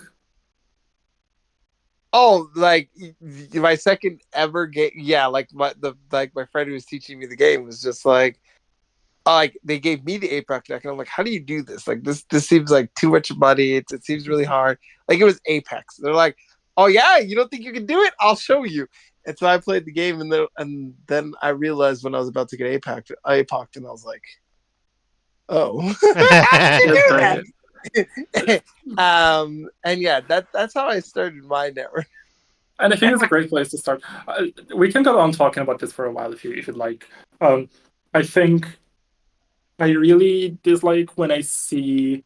So we have started decks to teach players, yeah. sort of, to get give them their first few Netrunner games, right? And I think it makes sense. The way that these decks are constructed makes sense. But then these players go like Discord and they ask us, "Hey, I'm new to the game. Can you recommend some decks for me because I'm a beginner and new player?" And they got recommended like Zaya versus PD, Yeah, the GOAT matchup. and they were told this is like basic Netrunner. This is these are very simple decks, and these are like the most important strategies in Netrunner. And I take issue with that on multiple ways. I think one of them is that people get told that PD is a simple deck, and like that's true to an extent, but they're basically told that PD is a boring deck, and I think that's not true.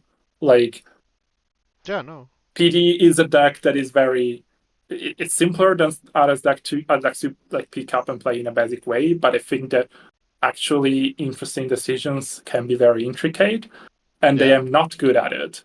And I can see that when I play it and when Rocky McLean plays it, we make different decisions, and he's better than me, and we do players a disservice by telling them, play this, it's boring, but it's easy to do. I don't But think then that we also happens. tell them, sorry? I don't think that happens.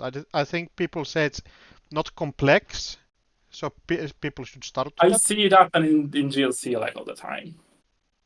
Yeah, I have been recommending it as your first game or first matchup because I don't see what's a better option. The other thing is, I think we give players this to play, and we create this impression for them that this is the fundamental Netrunner experience, and it is what Netrunner is about. Like, whenever people go, what's the essential Netrunner matchup that shows what Netrunner is about? I think PD is the kind of thing they will pick. Yeah. Like, people talk about it as, oh, this is normal Netrunner. This is like fair. So I disagree with the premise that there is like a normal way to play Netrunner, the standard way to play Netrunner. And I think when we have people have this kind of matchup as for their first matchup, we are teaching them that. And then sometimes people remain very closed off to other ways that you can play the game. When I taught the game to my wife, we played with. So we played with the starter decks from Gateway, which were still being play tested, but Koga had them printed. And then we did Startup. We played Hoshiko with Razeki and companions, so Hoshiko Super Drip versus NEH Fast Advance. Yeah. And it was like the way it started playing. And I think that's great because like then you don't have all of these weird ideas about how asset spam is not real Netrunner or something. No, yeah, I understand that part, but I think it's fine to start with the thing that like I think it's more usual that decks are like PD than they're like near fast advance.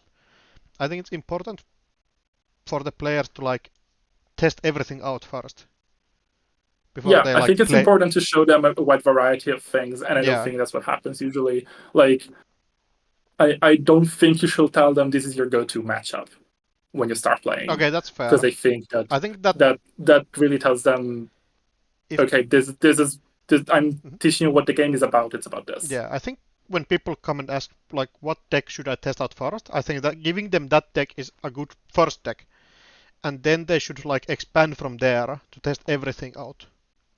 It can be fine, I think. Yeah, it's one of the decks I would consider giving to someone.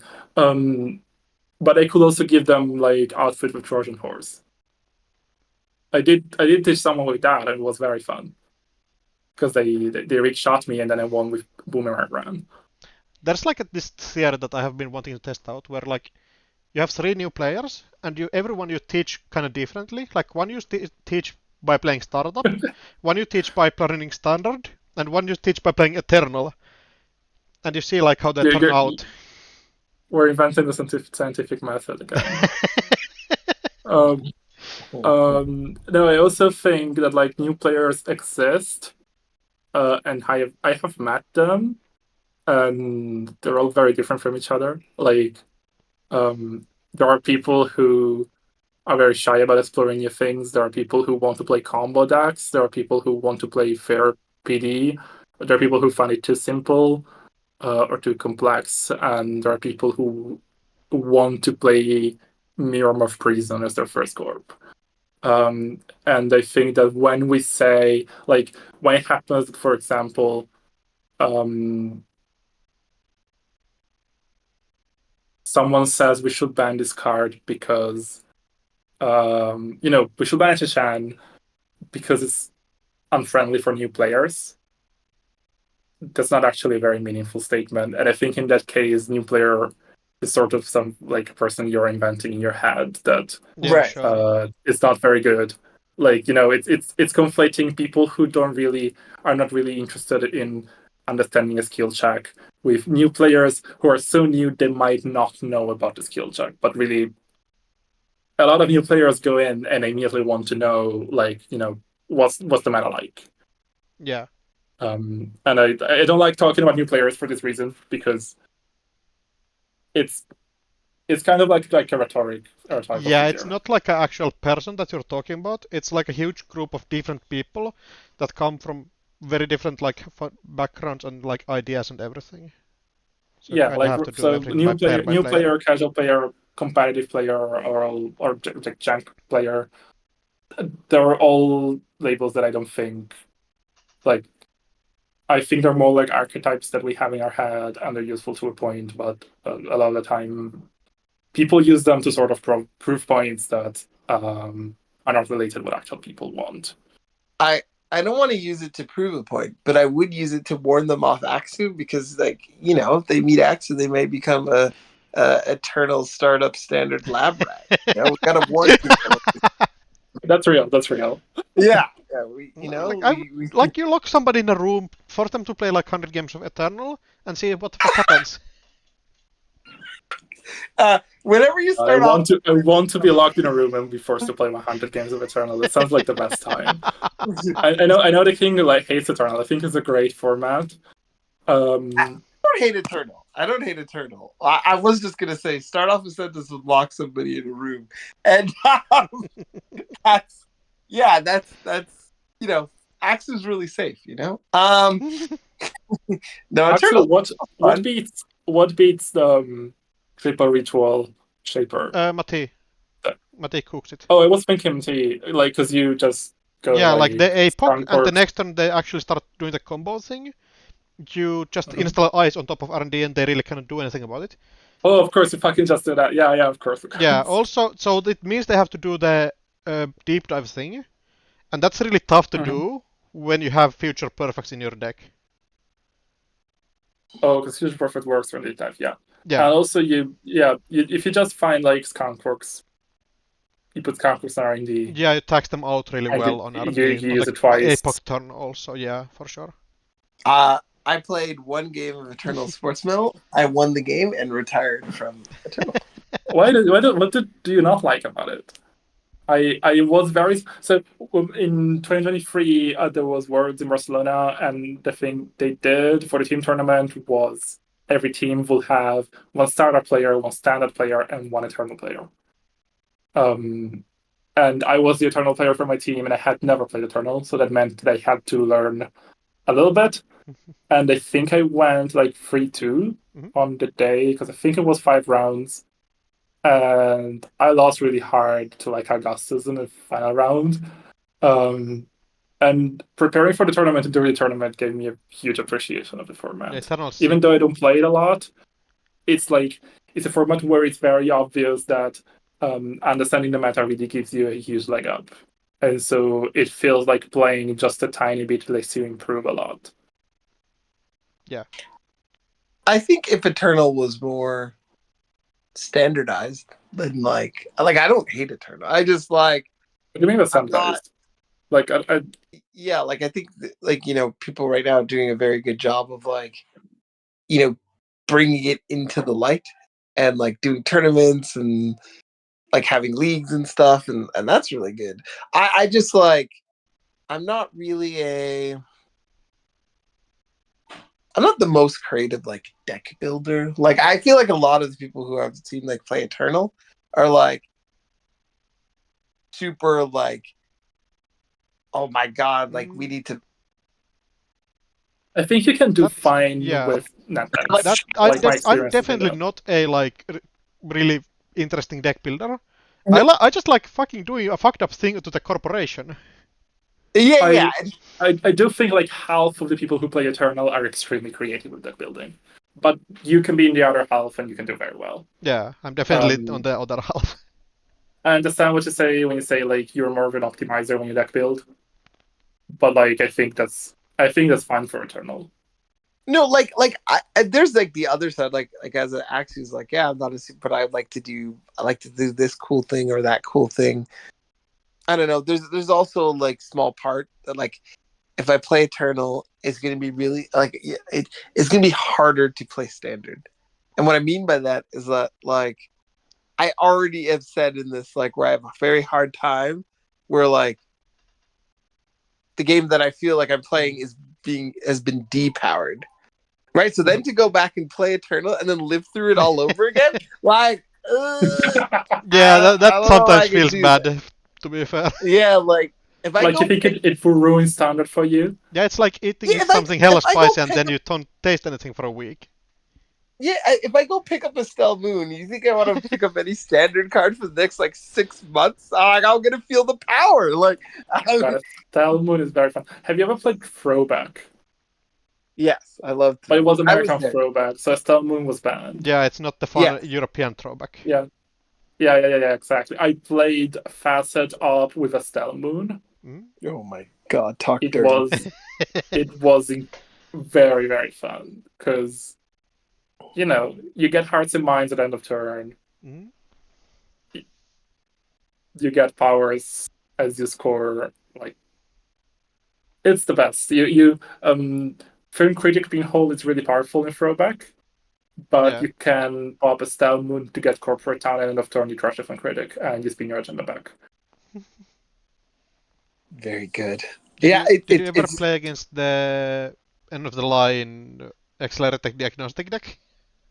No, I have not played against that, but it's a deck that I considered when deck building, and I couldn't make it consistent enough, it felt.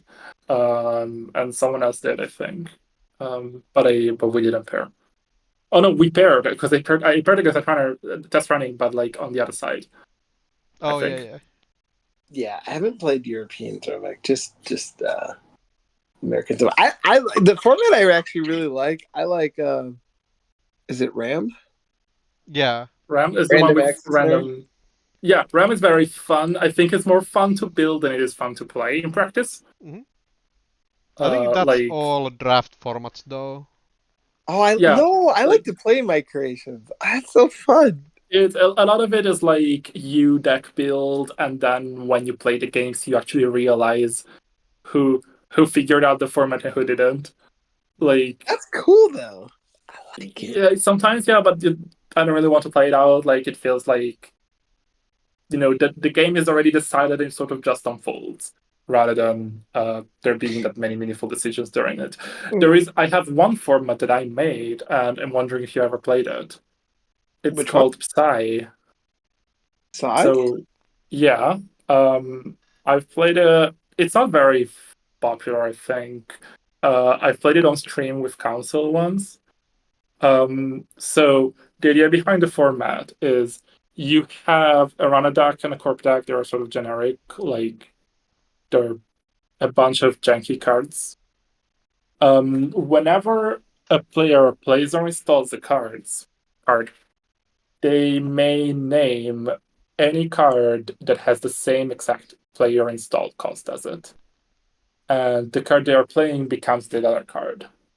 And you can name every card at most once per game. So in all of your games, you have like one border control, you have one sure gamble, you have one account siphon, and you can have them consistently if you want. You just need to draw like your 4, your 1, your 5, your 0, whatever. But yeah, you have them only once. And it's a format that really requires knowing the card pool really well. We've played it limited to the standard card pool. I would like to play it as a terminal sometime.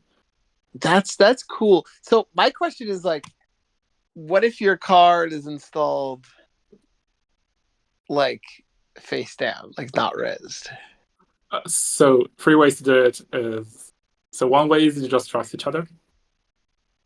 And if you're playing casual, if you have decent memory, your opponent is going to trust you. You're going to be fair. Or you can have a piece of paper, you write the name of the card, and you put it by the card. Third option is the most dedicated one, but it's really fun for streaming. So you're 2 players, and you're at the table, and each of you has an assistant. The assistant has a binder with the whole, or like a box with the whole standard card pool in one copy. And when you want to get a card, you whisper to your assistant the name of the card you're about to get, and they put this card in your sleeve.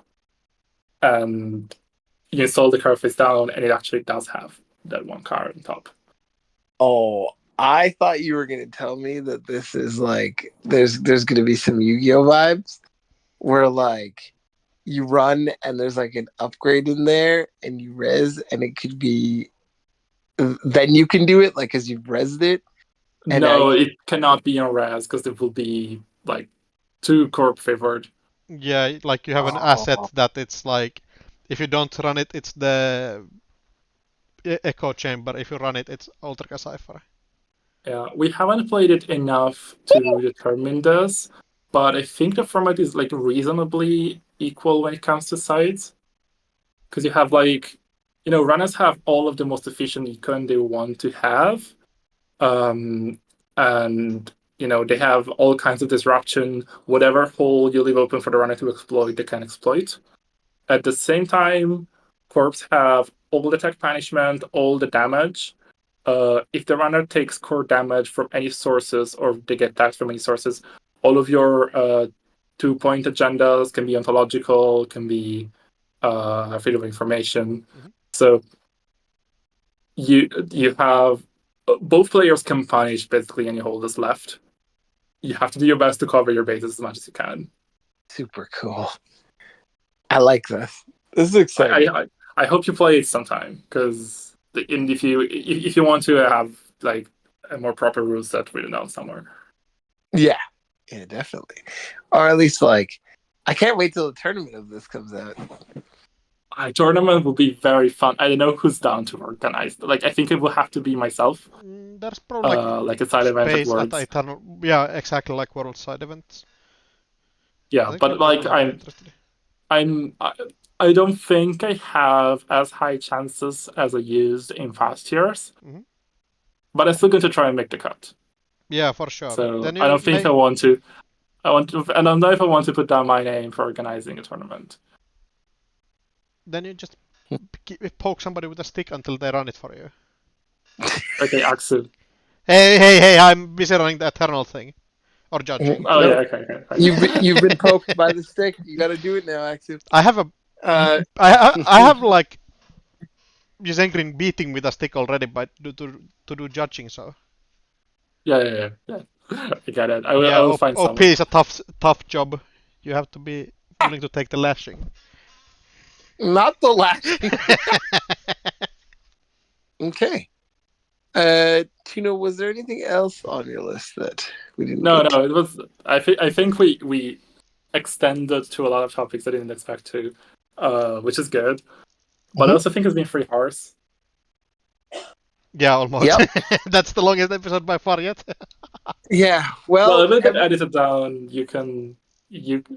I've been babbling a lot. You can cut a lot of that. No, it's fine. No, this is all good. We love this. The people are gonna love this. This has been great.